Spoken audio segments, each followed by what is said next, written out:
ያከበርነው እንግዲህ መሃል ላይ ጀምረን የነበረውን ነገር እንደዚህ እንዲቆራረጥ ምክንያትም የሆነው እሱ ነው። እዚህ ስንነጋገር የነበረውን ነገር በአማን ኖረ ነው አሁን የተገናኘ ነው ማለት ነው።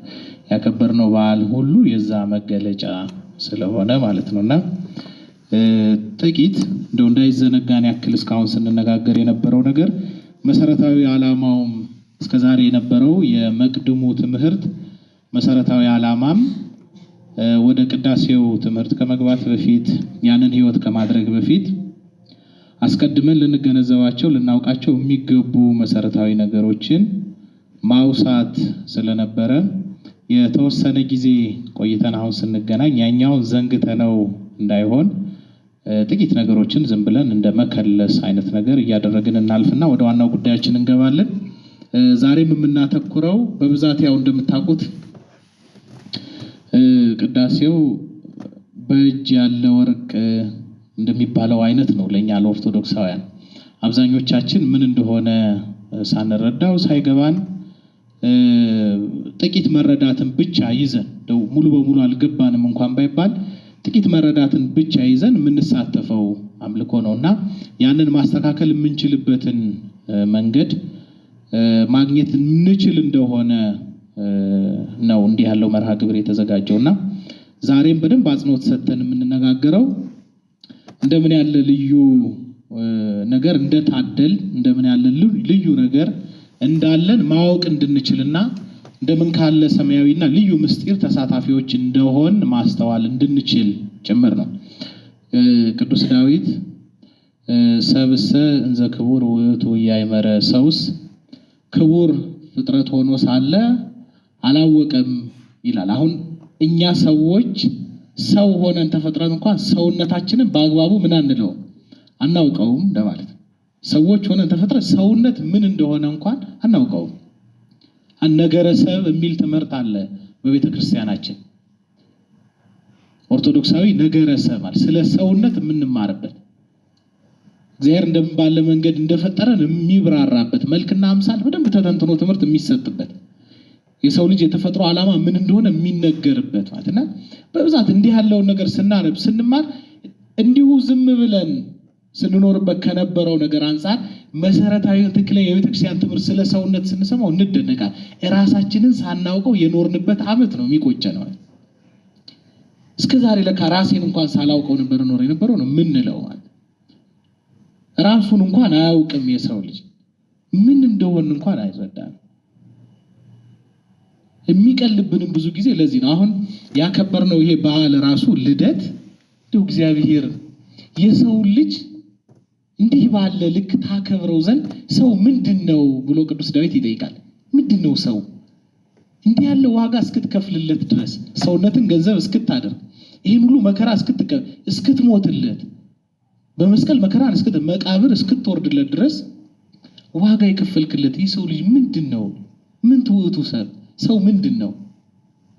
እንዲህ ባለ ደረጃ ታከብረው ዘንድ ይሄን ሁሉ ዋጋ ተከፍልለት ዘንድ ሰው ምንድነው? ያንን ሰውነት ምን ያህሎቻችን ተረድተነዋል? ምን ያህሎቻችን ገብቶናል? ለምንድነው ሁሉ ነገር የተከናወነ የተደረገልን? ተከፍሎላችኋል ሲባል ዋጋ ተከፍሎልሃል ደም ፈሶልሃል ሲባል ምን ያህል ይገባናል? ምን ማለት ነው የሚለው ራሱ እንደው ትክክለኛው መረዳት አለ። ጥቂቱ መረዳት እንኳን ቢኖረን አብዛኞቻችን ያለንበትን ህይወት አቅጣጫ እናስተካክላለን። መስመራችን ይስተካከላል። ለካ እንዲህ ያለው ፍጥረት ነኝ ብለን ማሰብ ስለምንችል ማለት ነው። አሁን ኦርቶዶክሳዊ ነገረ ሰብ ሲሰጥ በጣም የሚደንቅ ነው በእውነት አላወቀም ተብሎ ልክ እንደዚህ ሁሉ ማንነታችንን እንደማናውቀው ሁሉ ገንዘብ ያደረገ የተሰጠንን ይሄንን አምልኮ ራሱ አንረዳውም። የሚገርማችሁ ምን እንደሆነ አይገባል።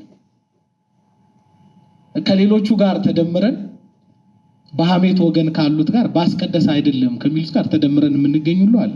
ባስቀደስ አይደለም ይላል። ባስቀደሰ ነው። ይሄን ማወቅ ያስፈልጋል። ባስቀደሰ ነው። ስለማንገነዘብ ምንድነው ቅዳሴ? ምንድነው ሰዓታት? ምንድነው ማህሌት? ምንድነው ኪዳን? ከሁሉ በላይ አብልጦ ደግሞ ሰማያዊ የሆነው እንዲህ ባለ መንገድ እየተነጋገርንበት ያለው አምልኮ ህይወታችን፣ ማንነታችን፣ መገለጫችን ሁሉ ነገራችን የሆነው ቅዳሴ ምንድነው? ልክ ራሳችንን አንረዳውም እንዳለው እንደዚህ ሆኖ ማን ገነዘበው ማለት ሳናውቀው ሰውነትን እንዳላወቅን ሁሉ እንደዚሁ የታደልነውን ሰማያዊ የሆነውን አምልኮ ማናል ስርዓተ ሰማይ ተሰራ በምድር እንደ ያሬድ ያለ ካህን የለም እያላችሁ ነው አይደል የዘመራችሁት ቅድም አይደል? ያን ሰማያዊ የሆነ ስርዓት ይዞልን እንደሱ ያለ የለም። ለምን ነው እንዲያስባለው? ያን ሰማያዊ ልዩ የሆነ ስርዓት ይዞልን የመጣ ስለሆነ ስርዓተ ሰማይ ተሰራ በምድር የተሰራው ያ ስርዓት የምንከተል ያለ ነው። አሁን የምንሳተፈው ያለ ነው ስርዓት ሰማያዊ ስርዓት። ይሄንን ስርዓት ያመጣልን ማለታችን እኮ የክህነት ብልጫው ለዚህ ነው። የቅዱስ ያሬድ ምን ያህሎቻችን እንገነዘበዋለን? ይሄን ነበር እንደ ስሳተፍ የነበር ይሄን ነበር ስካፈል የነበረው የምንለው በመላት ሲገለጥልን ገና ከምጽአት በኋላ ስናውቀው ስንረዳው ማለት ጥቂት የሆነው መረዳት እንኳን ኖሮን ሰማያዊ የሆነውን ምስጢር ከሚገልጠው ከእግዚአብሔር ሌላውን መገለጥ ተስፋ እያደረግን መካፈል ግን ከሁላችን የሚጠበቅ ነው የሚሆነው ማለት ነው። ከሁላችን ለዚህ ነው እየደጋገምን ስለዚህ ጉዳይ ማውሳታችን ማለትና ቅድም እንዳነሳ ነው ማስቀደሰ ነው ማስቀደስ መካፈል እንደዛም ስንል ያው የመጀመሪያው ሰሞንም ላይ አንስተነዋል ብዬ አስባለሁ። አሁን ቃሉ በብዛት እኛን የውጭ ተመልካች የሚያደርግ አርጎ የሚገልጸን ይመስላል። እንደዛ የሚሰማን ከሆነ ተሳስተናል ብዙዎቻችን። አሁን አማርኛው ራሱ ሲናገር አስቀደስኩ ነው የምንለው አይደል? ማስቀደስ ነው የምንለው ወይ ደግሞ ታስቀድሳላችሁ ነው የሚባለውና አማርኛው እንዲሁ አገላለጡን ካያችሁት ማስቀደስ ማለት አሁን እንደው ማስታመም ቢባል አንድ ሰው ታሞሱ እንክብካቤ እያገኘ ነው ወይስ ሌላ ሰው እየተንከባከበ? ሌላ ሰው ማለት ነው አይደል? ማስታመም ሲባል አይደል? ማስገበር ሲባል እሱ እየገበረ ሳይሆን ሌላው ምን ማስደረግ ማስቀደስ ሲባል እኛው ተመልካች ሆነ ሌሎች ሲቀድሱ አይተን መምጣት ማለት አይደለም። እንደዛ አይደለም የሚሰማን። የራሻ ቤተክርስቲያን ታሪክ ብለን ያነሳ ነው ኦርቶዶክስ የሆኑበት ታሪክ ብለን ያነሳ ነው የቅዳሴ ውበት ብለን የተረጎምነው የተነሳበት ነገር ራሱ የሚያወሳው ወይ የሚያስታውሰው ይሄንን ነው። ታስታውሳላችሁ። ከሌሎች ልዩ የሚያደርገው ፍጹም አንድነት ያለው እስከ መጨረሻው እስከ ቅዳሴው መጨረሻ ድረስ ምዕመናንንም ካህናቱንም እኩል ተሳታፊ የሚያደርግ ልዩ የሆነ አምልኮ ማንም የማይጎድል በእግዚአብሔር ፊት ሁሉ እኩል የሆነበት አምልኮ ማለት እና እንደውም በቤተክርስቲያናችን ተጠቃሽ የሆኑት በዚህ በነገር አምልኮ ቀሲስ ዶክተር መብራቱ ማስቀደስ አትበሉ፣ አስቀድሰን መጣን ቀድሰን መጣን በሉ። ምክንያቱም እስከ መጨረሻው ድረስ በሁሉ ተሳታፊ ስለሆነ ሁሉ ማለት ሁሉና እንዲህ ያለ ትርጉም ሰጥቶንም ከሆነ ስህተት ነው። እንደዚህ ያለ ግንዛቤ ካለንም ስህተት ነው። ስለዚህ አዎ በቀደሰ ባስቀደሰ ነው። ይሄን ማወቅ ያስፈልጋልና ለዚህ ነው ደጋግመን ስናነሳ የነበረው። ከዚህ በኋላ የምንቀጥለው ክፍል 2 ነው። ክፍል 2 ውስጥ የቅዳሴውን መሰረታዊ ይዘቶች ነው የምንነጋገረው። አስቀድመን የቅዳሴ ምንነት፣ የቅዳሴ ባህሪያት፣ የልኡካን ቁጥር፣ ስለ አልባሳትና ንዋያተ ቅድሳት ዛሬም እናነሳለን። ይሄንን ለቅዳሴ ስለሚደረግ ዝግጅትና ጥንቃቄ ባለፈው በደንብ አንስተናል። እንደገና ዛሬም እያነሳ ነው እንሄዳለን። አሁን እጃችን ላይ ያለው ወርቅ ምን እንደሆነ እንዲረዳን ማወቅ እንድንችል ይሄን እየደጋገሙ ማውሳት ስለሚያስፈልግ ለምደነው እስከዛሬ ዝም ብለን ስንካፈል የነበረው ነገር ስንሄድበት የነበረው መንገድ ትክክል እንዳልሆነ አውቀን ወደ ትክክለኛው መንገድ መመለስ እንድንችል ማለት ነው እና የስሜት ሕዋሳት ሱታፌ ከዛ ውጪ የቅዳሴ ክፍሎች 3ቱ መሰረታዊ ክፍሎችን እናነሳለን። 3 አድርገን የምንከፍልበት ምክንያት በኋላ እናነሳዋለን። የቅዳሴው መጽሐፍ ዛሬ እሱን ይዤላችሁም የመጣሁት ማየት እንድንችል ህይወታችን አካል እንድናደርገው ነው። ይሄ መጽሐፍ የግድ ሊኖረን ይገባል። እንደምታውቁት አንድ ኦርቶዶክሳዊ ይሄ መጽሐፍ የግድ ሊኖረው ይገባል። መኖር ብቻ አይደለም፣ በደንብ ልናነበው ልናውቀው ይገባል። አውቀን ልንሳተፍ ይገባል ማለት እና በእርግጥ የቅዳሴው መጽሐፍ አጠቃላይ ቅዳሴውን የሚከፍለው በ2 ነው እንደምታውቁት። ከዚህ በከመ ሥርዓተ አበዊነ ግብፃውያን ከሚለው ለቄስ ለዲያቆንና ለሕዝባውያን የሚገባ ሁልጊዜ ሊሰሩት የሚገባ የቅዳሴ ስርዓት ይህ ነው ከሚለው ክፍል ጀምሮ እስከ ፍሬ ቅዳሴ ወይም አኮቴተ ቁርባን ያለውን አጠቃላይ ስርዓተ ቅዳሴ ነው የሚለው መጽሐፉ። ከዛ ቀጥሎ ያለውን ደግሞ ፍሬ ቅዳሴ ወይም አኮቴተ ቁርባን ይለዋል እስከ መጨረሻው። ስለዚህ በ2 ነው የሚከፍለው። ለማጥናት እንዲመች ለትምህርት ግን በ3 ዋና ዋና መንገዶች ይከፈላል። እሱን እዚህ ላይ የዝግጅት ክፍል የግብዓተ መንጦላዕት የምንለው ስርዓተ ቅዳሴና ፍሬ ቅዳሴ ወይም አኮቴተ ቁርባን ብለን እነዚህን ከፍለን እናያለን። ከዚህ ውጪ እነዚህ ደጋግመን የምናያቸው ጉዳዮች ይሆናሉ። ባለፈው እንዳነሳ ነው ኦርቶዶክስ ማለት ቀጥተኛ እምነት፣ ቀጥተኛ አምልኮ መሆኑን አንስተናል። ሰው ለአምልኮ የተፈጠረ መሆኑን በዋነኝነትም ግቡ 3 ዋና ዋና ነገሮች ያልናቸው ክት በሆነ ሕሊና በአምላኩ ፊት መቆምና ያለማቋረጥ ማመስገን። ለቅዳሴ ሲመጣ እነዚህ መሰረታዊ ነገሮች መዘንጋት የለበትም። ሃይማኖታችን አምልኳችን ከእግዚአብሔር የተገለጠ እንጂ የሰው ጥበብ ውጤት እንዳልሆነ ቤተክርስቲያናችን ሰማያዊት እንደሆነች በምድር ያለችው ቤተክርስቲያን ደግሞ የሰማያዊቷ ቤተክርስቲያን አንድ አካል መሆኗን አንዲት ቤተክርስቲያን መንፈሳዊ ሐሴትን የሚያድል አንድ አምልኮ ብቻ እንዳለን አንስተናል። ቤተክርስቲያንም የአምላኪዎች ህብረት በአምልኮ ያሉ ምዕመናን ህብረት አንድነት መሆኗን አንስተናል። ቅዳሴ ሰማይና ምድር አንድ የሚሆኑበት አምልኮ ነው ብለን አንስተናል። ሰማያዊቷ ቤተክርስቲያን ከምድራዊቷ ቤተክርስቲያን አንድነት ገንዘብ የምታደርገው ወይ ደግሞ ሁለቱ በአንድነት የሚገኙት የአምልኮ ሰዓት ላይ ነውና ቅዳሴው ሰማይና ምድር ፍጹም አንድ የሚሆኑበት አምላካችን እግዚአብሔርም ከምድር ከቤተክርስቲያን በአጠቃላይ ምስጋናን አኮቴትን ሊቀበል ጆሮውን ወደ ህዝቡ ወደ ፍጡራኑ አድርጎ የሚገኝበት ሰዓት ነው የቅዳሴው ሰዓት። ይሄንን በተለይ ቅዱስ ኒፎን የሚባል አባት አለ ቤተክርስቲያናችንና ለደቀ መዝሙሩ የሱን ታሪክ የሱን ገድል ጽፎ ላቆየልን ለአባ ጴጥሮስ ስለ ቅዳሴው ሁኔታ ሲነግረው በቅዳሴ ጊዜ የተገኘ ሰው ፈጽሞ ወሬ ማውራት፣ መሳቅ፣ በሌላ ነገር ሐሳቡ መወሰድ የለበት። ይሄ በጣም ነውር ነቀፋ ያለበት ነገር ነው፣ ለመቀሰፍም ያደርሳል ባለው ጊዜ ይህ በቅዳሴ ተገኝቶ ይሄን ማድረግ ይሄን አክል ከባድ ነገር ነው ብሎ አባ ጴጥሮስ ደንግጦ ጠየቀው ይላል። ያን ጊዜ ቅዱስ ኒፎን ምን ብሎ መለሰለት? በቅዳሴው ጊዜ አምላካችን እግዚአብሔር ምስጋናን ከፍጥረታቱ ይቀበል ዘንድ ጆሮውን አዘንብሎ የፍጥረታቱን ጩኸት ሊሰማ ባጎነበሰበት ሰዓት ምስጋና ሊቀበል በተዘጋጀበት ሰዓት ሳቅ፣ ስላቅ፣ ወሬ ላይ የሚገኝ ሰው እጅግ የሚያሳዝን ሰው ነው። እግዚአብሔር ምስጋናን ሽቶ ወደዛ ሰው ጆሮውን ሲያዘነብል ያ ሰው ግን ያለው ሳቅና ስላቅ ወሬ ላይ ነው። ስለዚህ እንዲህ ያለ ያልታደለ ሰው ማንም የለም ማለት ነው። ፍጹም አንድ የሚሆኑበት እግዚአብሔር አምላካችንን ምስጋናን ከፍጥረታቱ የሚቀበልበት ሰዓት ነው።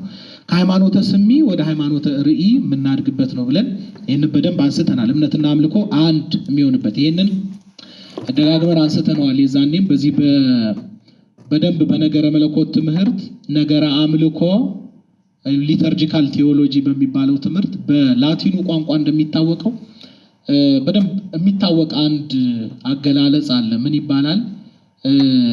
ሌክስ ኦራንዲ ሌክስ ክሬደንዲ ይባላል። የላቲን ቋንቋ ነው። በእንግሊዝኛውም እንደማለት ነው። ሩል ኦፍ ፌዝ ኢዝ ዘ ሩል ኦፍ ፕሬየር ይባላል። ወይም በአማርኛው የምንጸልየው የምናምነውን ነው ወይም የምናምነው የምንጸልየውን ነው እንደማለት ነው።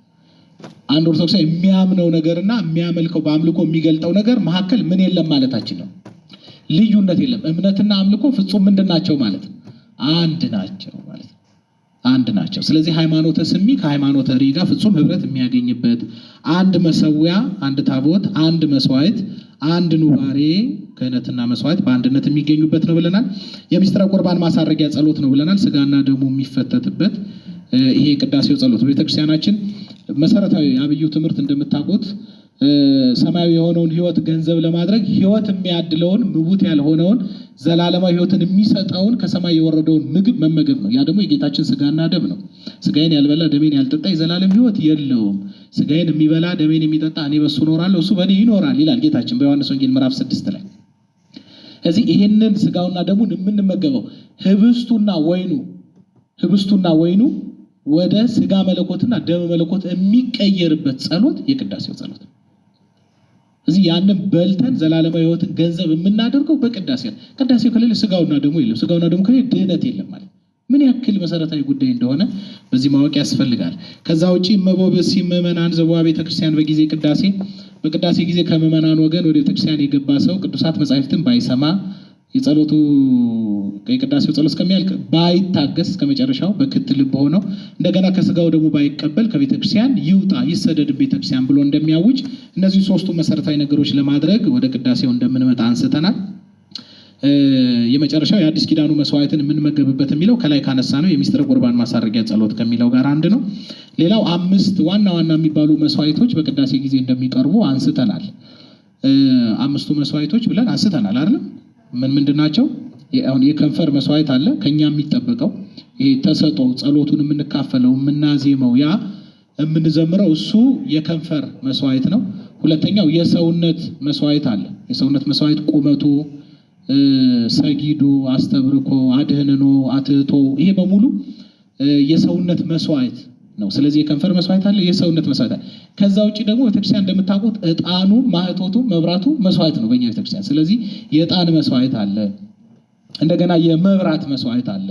ስለዚህ የመስዋዕቶች ሁሉ አክሊል የሚሰኘው የጌታችን ስጋና ደም ደግሞ አለ። እነዚህ አምስቱ መስዋዕቶች በአንድነት የሚገኙት በቅዳሴው ጊዜ ነው። ይሄንን እንደውም እዛው ቅዳሴው ላይ በደንብ እየደጋገመ መጽሐፍ ውስጥ አነቡት አግኝታላችሁ፣ በደንብ ያነሳዋል። ከዛ ውጪ ግን እነዚህን መስዋዕቶች ለይቶ ጠርቶ ለእመቤታችን ልመና የሚያቀርበው የቅዳሴው ክፍል እግዝእትነ ማርያም ወላዲተ አምላክ አእርጊ ዘንተ ዕጣነነ ወዘንተ ጸሎተነ ወዘንተ ማህቶተነ ወዘንተ መስዋዕተነ ብሎ እመቤታችንን ይለምናል ማለት። አምላክን የወለድሽ እመቤታችን ማርያም ሆይ ይሄንን ዕጣናችንን፣ ይሄንን ጸሎታችንን፣ ይሄንን መብራታችንን፣ ማህቶታችንን፣ ይሄንን መስዋዕታችንን አሳርጊ ብሎ ይለምናል። ይህ ሁሉ የተጠራው መስዋዕት ነው። ይሄንን ልንሰዋ ነው የተገኘ ነው ማለት። መስዋዕት አድርገን ልናቀርብ ራሳችንን፣ አሁን የከንፈር መስዋዕት የሰውነት መስዋዕት ካል ራሳችንን ምን አድርገን ልናቀርብ ነው የመጣ ነው ማለት። ራሳችን መስዋዕት ራሱን የማይክድ መስቀሉንም ተሸክሞ የማይከተለኝ ራሱን ለኔ ምንም የማያደርግ ማለት ነው። መስዋዕት የማያደርግ የኔ ሊሆን አይገባውም እንደሚል በቅዳሴ ጊዜ ቤታችንን ትተን እንቅልፋችንን ትተን አልጋችንን ትተን ዓለምን ትተን ወደ ክርስቶስ የምንመጣበት ራሳችንን መስዋዕት አድርገን የምናቀርብበት ማለት። ስለዚህ አንድ መስዋዕት ደግሞ ምን መሆን አለበት? መስዋዕት መሰረታዊ መሆን ያለበት ነገር ምንድን ነው? ምን መሆን አለበት? መስዋዕት ምን መሆን አለበት? ለምንድን ነው የአቤል መስዋዕት ተቀባይነት ያገኘው? ለምንድን ነው የቃየን መስዋዕት ተቀባይነት ያላገኘው? ምን ስለነበረው የአቤል ንጽህና። እዚህ ራሳችንን መስዋዕት አድርገን ልናቀርብ በቅዳሴው ጊዜ ስንገኝ ምን ሆነ መገኘት አለብን? ንጹህ ራስን ንጹህ መስዋዕት በአፋም በውስጥም የውጪ ንጽህናም የውስጥም ንጽህና። ይሄ ደግሞ ለኛ ብቻ በቅዳሴ የተገኘ በሙሉ ማለት። አሁን ልኡካኑን እንኳን ያዛል የቅዳሴው መጽሐፍ። ለምሳሌ አስተናጽኦ ለበኛ ቤተክርስቲያን እንደምታውቁት በቅዳሴ ከመግባት በፊት መታጠብ ማለት ካህናቱም ዲያቆናቱ እጃቸውን እግራቸውን ታጥበው ንጹህ ሆነው እኛም ታጥበን ንጹህ ሆነን ግን ደግሞ የአፋ የውጭ ንጽህና ብቻ አይደለም የውስጥም ንጽህና ደግሞ ራስ ንጹህ አድርጎ ለእግዚአብሔር ማቅረብ ያስፈልጋል። ንጹህ መስዋዕት ራሳችን መስዋዕት አድርገን የምናቀርብበት ነው።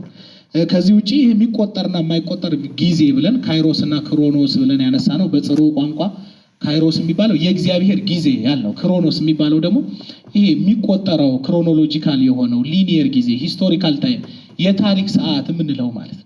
አላፊ የሆነው ማለት እግዚአብሔር አምላክ የፈጠረው ሰማይና ምድር ሲያልፍ የሚያልፈው ጊዜ።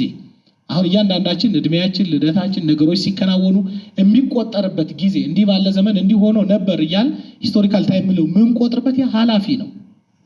ክሮኖስ ይባላል። ክሮኖሎጂካል የሆነ እዚህ የነገሮችን መከናወን ታሪካዊነታቸውን በጊዜ የሚገለጥበት ማለት ነው። የእግዚአብሔር ጊዜ የምትሰኘው ግን ዘላለም ያልናት ዮም ብለን ያነሳናት። አሁን የጌታችን ልደት ስንናገር ቤዛ ኩሉ ዓለም ዮም ተወልደ፣ ቤዛ ኩሉ ዓለም ዮም ተጠምቀ፣ ዛሬ ተወለደ፣ ዛሬ ተጠመቀ እያልን የምናገረዋል። ዛሬ የምንላት የዘላለም ጊዜ የምትሰኘው የእግዚአብሔር ጊዜ እንጂ ይሄ ቅዳሴው ጊዜ የዛሬ ጊዜ ነው ብለናል አይደል እንዴ? በቅዳሴው ጊዜ አሁን በዚህ በነገረ መለኮት ትምህርት ጥናት ራሱ ይታወቃል። አሁን ለምሳሌ በጥንቷ ቤተክርስቲያን የነበረው ቅዳሴ ምን ያህል ሰዓት ይፈጅ ነበረ? አሁን ያለው ቅዳሴ ምን ያህል ከህታ ቤተክርስቲያናት የአንደኛው ቅዳሴ ምን ያህል ሰዓት ይፈጃል? የሌላው ምን ያህል 4 ሰዓት የሚፈጃ 3 ሰዓት የሚፈጃ እንዲህ እየተባለ ይነገራል። አሁን በእኛ ቤተክርስቲያን ቅዳሴ ስንት ሰዓት መፍጀት አለበት ይባላል? እስከ 3 ሰዓት ድረስ አለ። አሁን እንደዚህ ይባል። አሁን ይሄ አገላለጽ ነው እንጂ ቅዳሴ እንዲህ ባለ በሚቆጠር ጊዜ ውስጥ የሚከናወን አምልኮ አይደለም። ሰማይና ምድር አንድ የሚሆኑበት በዘላለም ጊዜ ውስጥ የሚከናወን አምልኮ ነው። ከዚህ ከሚቆጠረው ጊዜ ወጥተን በማይቆጠረው ጊዜ ውስጥ ለድህነታችን ጌታችንና መድኃኒታችን ኢየሱስ ክርስቶስ ካደረገው ከእያንዳንዱ ነገር ሱታፌ የምናገኝበት ከቤተልሔሙ ማዘጋጀት ጀምሮ እስከ ዕርገቱ ድረስ ያለውን እያንዳንዱ ነገር የምንሳተፍበት። ያን የምንሳተፈው ደግሞ በሚቆጠረው ጊዜ ውስጥ እኛ በዚህ ጊዜ ውስጥ ነው ያለነውና ነገሮችን በሂስቶሪካል በሚቆጠረው ጊዜ ውስጥ የከወነ ግን ደግሞ በማይቆጠረው ጊዜ ውስጥ እንድንሳተፈው በዘላለም ጊዜ ውስጥ እንድንሳተፈው ባደረገ በአምላካችን በእግዚአብሔር ነው። እሱ ነው የሚከውነው ምስጢሩን ራሱ ከራሱ ህይወት ከገዛ ህይወቱ የሚያሳትፈንም እሱ ነው። ከዚህ ውጪ በዚህ በማይቆጠር ጊዜ ውስጥ የሚደረግ ስለሆነ ይላችሁ አሁን ችግሩ ምንድነው? ለቅዳሴ ይሄን ያህል ሰዓት ነው መፍጀት ያለበት ስለሚባል አሁን ብዙ ጊዜ ቅዳሴ ላይ ሩጫ እናያለን አይደል? አሁን አንድ የምናነሳው ነገር ከዚህ በኋላ የሚኖረን እንደ እግዚአብሔር ፈቃድ 3 መርሃ ግብር ነው። የዛሬው ይኖራል። የሚቀጥለው ሳምንት እግዚአብሔር ብሎ ብንገናኝ ይሄንን እንጨርሰዋለን የቅዳሴውን ይዘት በአጠቃላይ። ከዛ የመጨረሻው ክፍለ ጊዜ የሚሆነው ለሁለት እንከፍለውና ሰዓታችንን ለጥያቄና ከዛ ይዘን ስለምንሄደው የቤት ስራ ተነጋግረን ነው የምንሄደው። አሁን በእያንዳንዱ ትምህርት የሚናገረው ራሳችን እንዴት ማስተካከል እንዳለብን እንማራለን። አንዳንድ ነገር ደግሞ ከኛ ቁጥጥር ውጪ የሆኑ ግን ደግሞ ተጽዕኖ ልናደርግባቸው የሚገቡ እንደ ቤት ስራ ልንወስዳቸው የሚገቡ ጉዳዮች ደግሞ አሉ። ያንን ወስደን ደግሞ እንሄዳለን። ንስሐ አባቶቻችን ላይ መስራት ስለምንችል፣ ካህናት አባቶቻችንን መቅረብ ስለምንችል ማለት ያን ማድረግ ስለሚያስፈልግ፣ ስለዚህ በማይቆጠር ጊዜ ውስጥ የሚደረግ የተረጋጋ አምልኮ ነው ቅዳሴ። አሁን የኛ ብዙ ጊዜ ካያችሁት አምልኳችን የለመድነውም እንዲህ ያለውን ስሪት ስለሆነ አይደል? አሁን አንድ ሰው አባታችን ነው አቡነ ዘበሰማያት በል ብትሉት ምን ያህል ደቂቃ ይፈጅብናል? አቡነ ዘበሰማያት በቃ ወዲያው ነው አይደል የሚያልቀው አይደል? የሚሰማውም የለም። ጸሎቱ ራሱ ምን እንደሚል አንዳንድ ጊዜ የሚያስተውለውም ሰው የለም። እንዲህ ይላል የሚል ሰው ሊኖር ይችላል በደንብ ያዳምጠው። የዘወትር ጸሎታችን ስንጸልይ ምን ያህል እንሰማዋለን? ጸሎቱ እኮ ምን ማድረግ ነው? መስማት ነው አይደል? ተናግሮተ ሰብእ ምስለ እግዚአብሔር፣ ሰው ከእግዚአብሔር ጋር የሚያደርጋት ንግግር። እግዚአብሔር ሲናገር ማን ማዳመጥ አለበት? ፍጥረት ማዳመጥ አለበት። ቅዳሴውም እንደዚህ ነው። እያንዳንዱ ነገር እየሰማ ነው እየተመሰጥነት በአስተውሎት ረጋ ተብሎ እያንዳንዱ ነገር እየሰማን እየተካፈል እያልነው መሆን መቻል አለበት። አሁን ብዙ ጊዜ እንደው የሐዋርያው ቅዱስ ጳውሎስ ምን ይላል? ከዚህ ይሰውረንና የአምልኮ መልክ አላቸው ኃይሉን ግን ክደዋል ይላል። የአምልኮ መልክ አላቸው ኃይሉን ግን ምን ብለውታል? ክደውታል። አሁን ኃይሉን ስለ ካድን ነው ወይ እነዚህ ነገሮች? አሁን ብዙ ጊዜ አምልኮ ላይ የምናየው የምንታዘበው እንደው ቢሆን ብለን የምንመኘው ብዙ ጊዜ ግን ሳይሆን የምናየው ብዙ ነገር አለ እና ይህን እንደ ቤት ስራ ወስደን የምንሄደው ጉዳይም አንዱ እሱ ነው። ለምንድን ነው ይሄ ስርዓት የተሰራው? ለምንድን ነው እኛ ስርዓቱን አክብረን የማንለው? መሰረታዊ ጉዳይ ነው። የእምነት ችግር ነው ወይስ ነገሩ እንደው ዝም ብሎ እንደ ተራ ጉዳይ እያየ ነው እየተመለከ ሳይገባን ቀርቶ ነው? ቅድም እንዳልነው ይሄ መታወቅ መቻል አለ። የት ደብር ላይ የትኛው ፍትሃት ላይ ነው? እንደው ሳይሆን አንድ ምሳሌ እንኳን ብናነሳ እንደው ለፍትሃት እንኳን 12 ጊዜ እግዚኦ መሐረነ ክርስቶስ በሉ ተብሎ 12 ጊዜ ቆጥራችሁ ትላላችሁ ማለት እኛም አንለውም አንጠበቅም አይደለም። በቃ የተለመደው እንደዚህ ስለመቤታችን ብሎ ይቀር እንዲለን በእንተ ማርያም መሐረነ ክርስቶስ በሉ 12 ጊዜ ስንት ትላላችሁ? እንደው በጣም ብትፈጥሙ እንኳን ሊያውም ሳንሰማው በተማሪው እያልን ሳንሰማው በአግባቡ ሳንሳተፈው ምን ያህል እንላለን? ለምን 12 ጊዜ እንዲባል ታዘዘ? ለምን ስርዓቱ ተሰራ? ያንን በማለት ምን መንፈሳዊ በቆይታ አግኝተዋል አባቶቻችን? እኛ ለምን ዛሬ በአግባቡ ማለት ከበደ? ቅዳሴው ላይ መሀል ላይ አቡነ ዘበሰማያት ታዞና አነሷልን በኋላ ምን ያህሎቻችን እንለዋል? እድሉ ሲሰጣሉ እስኪባል ድረስ ወደ መርገፉ ወደ ቀጣዩ ሩጫ ነው የምናደርገውና የተረጋጋ አምልኮ ነው ቅዳሴ። እንዲህ ያለ አምልኮ የለም። ቅዱሳን መላእክት ተገኝተው የሚካፈሉት አምልኮ እንደምን ያለ የተረጋጋ እንደምን ያለ በተመስጦ እንደምን ያለ በፍርሃት የሚደረግ አምልኮ እንደሆነ አስቡት። የምንካፈለው እንዲህ ያለ አምልኮ መሆኑን እናስብና ከዛኛ እንዴት ነው የምናመልከው ብለን እንጠይቅ። የተረጋጋ አምልኮ ያለው ይሄንን ነው። ሌላ ውብ የሆነ አምልኮ ብለን አንስተናል። ሰማያዊ ቤታችን ውብ መሆኗን በራዕየ ዮሐንስ ምዕራፍ 21 ላይ ያለውን ጥቅስ አንስተን አልፈናል። ከክርስቶስ ሕይወት የምንሳተፍበት ነው። ከቤተ ክርስቲያን ወደ ዓለም የምንሰማራበት ነው። ቅድስናን ይዘን ወደ ዓለም ሄደን ርኩሱን ዓለም የምንቀድስበት እንጂ ከዓለም ወደ ቤተ ክርስቲያን እየተሰማራ ርኩሰትን ወደ ቤተክርስቲያን ይዘን የምንመጣበት አይደለም ብለን አንስተናል። ጸጋ እግዚአብሔርን የምናገኝበት ጸጋው ዘእግዚአብሔር ያሉ ምስሌክሙ የእግዚአብሔር ጸጋ ይደርባችሁ ፈኑ ጸጋ የመንፈስ ቅዱስ ጸጋ ላክ እያል በላያችን ላይ ላክ ጸጋ መንፈስ ቅዱስ ጸጋ ላክ እያል ምን ለምንበት ጸጋ የሚሰጥ የሚታደልበት ለአገልግሎት የሚሆነው ለመንፈሳዊ ሕይወት የሚሆነው ለበረከት የሚሆነው ለእያንዳንዱ ነገር የሚሆነው ጸጋ የሚገኘው በቤተ ክርስቲያን አምልኮ በመገኘት ነውና ያ የሚሰጥበት መሆኑን አንስተናል። ስለ ዓለም በመላው ጸሎት የሚቀርብበት እሱንም እናነሳዋለን። ሰማይ በሆነ አምልኮ በኩል አማናዊ ማንነታችን የምንገልጽበት አማናዊ ማንነታችን እዚህ በዘዳግም 10:20 ላይ እንደተነገረው እግዚአብሔር አምላክህን ብቻ ፈልግ ከእሱም ጋር ተጣበቅ ተብሎ ተነግሯል። የሚደንቅ ነው። ከእግዚአብሔር ጋር የምንጣበቅበት አምልኮ ቅዳሴ ነው። እሱ በእኛ እኛ በሱ ውስጥ የምንኖርበት ፍጹም ተጣብቀን ከዚህ ይሄ ደግሞ የተፈጠርንበት መሰረታዊ ዓላማው ማለት ነውና የቅዳሴ የሉቃን ቁጥር 5 እንደሆኑ ይህንን አንስተናል። መሰረታዊ ዓላማው ምክንያቱም ምን እንደሆነ አንስተናል። ከዚህ ውጭ ግን ያው አይቻልም ማለታችን አይደለም።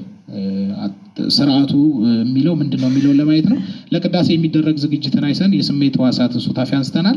ከዛ ውጪ የቅዳሴ ባህሪያት ብለን በዋነኝነት 4 ናቸው። ሁለቱ የሚዋረሱ ስለሆኑ እና 5ቱን አንስተናል። የመጀመሪያው የሐዲስ ኪዳን መስዋዕት የሚቀርብበት አብይ ስርዓት አምልኮ ነው ብለናል። ሁለተኛው የክርስቶስን የማዳን ስራ እውን የሚያደርግልን የምስጋና አገልግሎት ነው የምንሳተፍበት ብለናል። በምድር ላይ ያለ ሰማያዊ አገልግሎት ነው። የሰማያዊ አምልኮ ነጸብራቅ ነው ብለን እነዚህ ሁለቱ የሚዋረሱ ሀሳቦችን አንስተናል። መጨረሻ ላይ በደስታና በሐሴት የሚከናወን አምልኮ መሆኑን አንስተናል።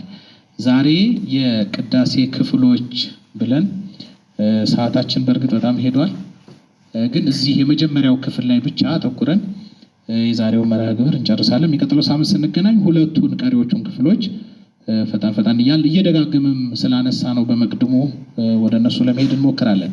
የቅዳሴ ክፍሎች በሁለት መንገድ ከፍለን እንየው። የመጀመሪያው ቅድም እንዳነሳውላችሁ የቅዳሴው መጽሐፍ በስንት ነው የሚከፍለው ብለናል? ቅዳሴውን በሁለት ነው የሚከፍለው፣ ስርዓተ ቅዳሴና ፍሬ ቅዳሴ ብሎ። ስርዓተ ቅዳሴ የሚለው አኮቴተ ቁርባን ወይም ፍሬ ቅዳሴው ከመጀመሩ በፊት ያለው ነው። ፍሬ ቅዳሴ ደግሞ የሚባለው አኮቴተ ቁርባን ብሎ የሚጀምረው ማለት ነው። አኮቴተ ቁርባን ዘቅዱስ ወይም ደግሞ ዘሐዋርያት ወይም ደግሞ ዘእግዝእትነ ማርያም ወይም ደግሞ እንዲህ እያለ ቅዱሳኑን እያነሳ የሚሄድበት። በእኛ ቤተክርስቲያን ስንት አኮቴተ ቁርባን አለ ብለናል? ስንት ፍሬ ቅዳሴያት አሉ በእኛ ቤተክርስቲያን? አሁን እንዳነሳ ነው በሁለት ከከፈል ነው በመሰረታዊነት ሶስቱን እንመጣበታለን። በሁለት ስንከፍለው ቅዳሴ በእኛ ቤተክርስቲያን ስንት ቅዳሴ አለ ሲባል ሰምታችሁ ታውቃላችሁ? 14 አይደለም? 14 ቅዳሴያት አሉ የታተመ ቤተክርስቲያን የምትገለገልባቸው እንደየበዓሉ እንደየዕለቱ በግጻዊው መሰረት የሚቀደሱ 14 ቅዳሴያት አሉ። አሁን ቅዳሴ ማርያም፣ ቅዳሴ የሐዋርያት ቅዳሴ፣ ቅዳሴ እግዚእ፣ የአትናቴዎስ ቅዳሴ፣ የሰለስቱ ምዕት ቅዳሴ፣ የዲዮስቆሮስ። አሁን ለምሳሌ በዚህ ሰሞን እየተቀደሰ ያለው የማን ቅዳሴ ነው? በልደት ሰሞን በአስተሪዮ ሰሞን የሚቀደሰው የማን ቅዳሴ ነው? ቅዳሴ ማርያም። በፍልሰታ ጊዜ የሚቀደሰው የማን ቅዳሴ ነው? ቅዳሴ ማርያም አይደል? ቅዳሴ ማርያም። የሐዋርያት ጾም ጊዜ አብዝቶ የሚቀደሰው የቅዳሴ ሐዋርያት። አሁን በአስተሪዮ ጊዜ በዚህ በዘመን አስተሪዮ በልደትም የሚቀደሰው ቅዳሴ የማን ቅዳሴ ነው? የቅዳሴ ዲዮስቆሮስ። አሁን እንኳን አንስተነው እኮ ነው ከዛ ወደዛ የተመለሰው አይደል? ቅዳሴ ዲዮስቆሮስ ስለ ጥበብ እያነሳ የሚናገርበት ማለት ነው። ስለ ጥበብ እያነሳ የሚናገረው ቅዳሴ ክፍል ማለት ነው። የጥበብ ማደሪያዋ ወዴት ነው እያለ እያደነቀ የሚያነሳው። አሁን እንሰማለን አይደለም? ቅዳሴው ሲቀደስ ሲነበብ እንሰማለን አይደለም? አሁን አንድ እንድናደርግ የሚፈለገውም እሱ ነው። መጽሐፉ ሲኖረን ስናነበው ስንረዳው የምናገኘው ነው። ክርስቶስን ጥበብ ብሎ እየገለጠው በሚደንቅ ሁኔታ ምሳሌያዊ በሆነ መንገድ አምጥቶ ጥበብስ ጌታችን መድኃኒታችን ኢየሱስ ክርስቶስ ነው፣ በስጋዌው ሰው በመሆኑ እኛን ያዳነ እያለ የሚያስተምርበት የሚያነሳበት ማለት ነው። እና እንዲህ እያሉ በየበዓላቱ በየወቅቱ በግጻዊው መሰረት የሚቀደሱ ቅዳሴያት አሉ። በተለያዩ የአኃት ቤተክርስቲያናትም እንደዚሁ ነው። ይሄ ስርዓት ያለ ነው። ወጥ የሆነ አንድ የሆነ ቅዳሴ አይደለም ያለን። ጸሎቱ ይዘቱ መሰረታዊ የሆነው ይዘት በዋነኝነት አንድ አይነት ቢሆንም በተለያየ መንገድ ግን ልዩነቶች አሉት። አሁን ስለሌላኛ እናት ቤተክርስቲያን የምንላት የግብፅ ኦርቶዶክስ ቤተክርስቲያን 3 ቅዳሴ ብቻ ነው ያላት። ለምሳሌ አንስተናል ከዚህ በፊት ከኛ ጋር ቅዳሴውም አንድ አይነት አይደለም። አኮቴተ ቁርባን ነው። የቅዱስ ማርቆስ ወንጌላዊ ቅዳሴ አላት። የቅዱስ ባስልዮስ ቅዳሴ አላት እና የቅዱስ ባስልዮስ ወዳጅ ጓደኛ የሆነው የቅዱስ ጎርጎሪዮስ ነባቤ መለኮት የእንዚናንዙ ጎርጎሪዮስ የሱ ቅዳሴ ደግሞ አላት። 3 ቅዳሴዎች አሉ። የአርመን ቤተክርስቲያን ብትወስደው አንድ ቅዳሴ ብቻ ነው ያላት። የአርሜኒያ ቤተክርስቲያን የቅዱስ አትናቴዎስ ቅዳሴ ብቻ ማለት በአትናቴዎስ የተደረሰ አንድ ቅዳሴ ብቻ ነው ያላት። በእኛ ቤተክርስቲያን ስትመጡ እንዳለው 14 ቅዳሴያት አሉ። በሲሪያ ቤተክርስቲያን የህንድ ማላንካራ ቤተክርስቲያን በአንድነት ባለችበት በሲሪያ ቤተክርስቲያን ከአገላለጽ ብዙ ጊዜ ይለያል። 60 አካባቢ የሚሉ አሉ፣ 80 አካባቢ ከ400 በላይ ደግሞ ቅዳሴያት አሉ የሚሉ ደግሞ አለ ምንጭ ማለት እና ብዙ አይነት እንደዚህ ያሉ ቅዳሴዎች አሉ። በእኛ ቤተክርስቲያን ግን ሁልጊዜ የምንገለገልባቸው እንደየበዓሉ የሚቀደሱ 14 ቅዳሴያት አሉ። ስለዚህ ልክ አኮቴተ ቁርባን ብሎ ከሚጀምረው ጀምሮ ያለው ክፍል አኮቴተ ቁርባን ወይ ፍሬ ቅዳሴ ይባላል። ይሄ በዋነኛነት የህብስቱና ወይኑን የሚለውጠው ጸሎት የሚጸለይበት ተብሎ ብዙ ጊዜ ሲገለጥ ትሰማላችሁ። ግን አንድ መታወቅ ያለበት ነገር በእኛ ቤተክርስቲያን ልክ እንደ ካቶሊክ ቤተክርስቲያን አሁን ይሄኛው ጸሎት ነው ስጋውና ደሙን ወደ ህብስቱና ወይኑን ወደ ስጋ መለኮት ደም መለኮት የሚቀይረው የሚል ትምህርት የለም። ጸሎቱ ቅዳሴው በመላው አስፈላጊ አይደለም።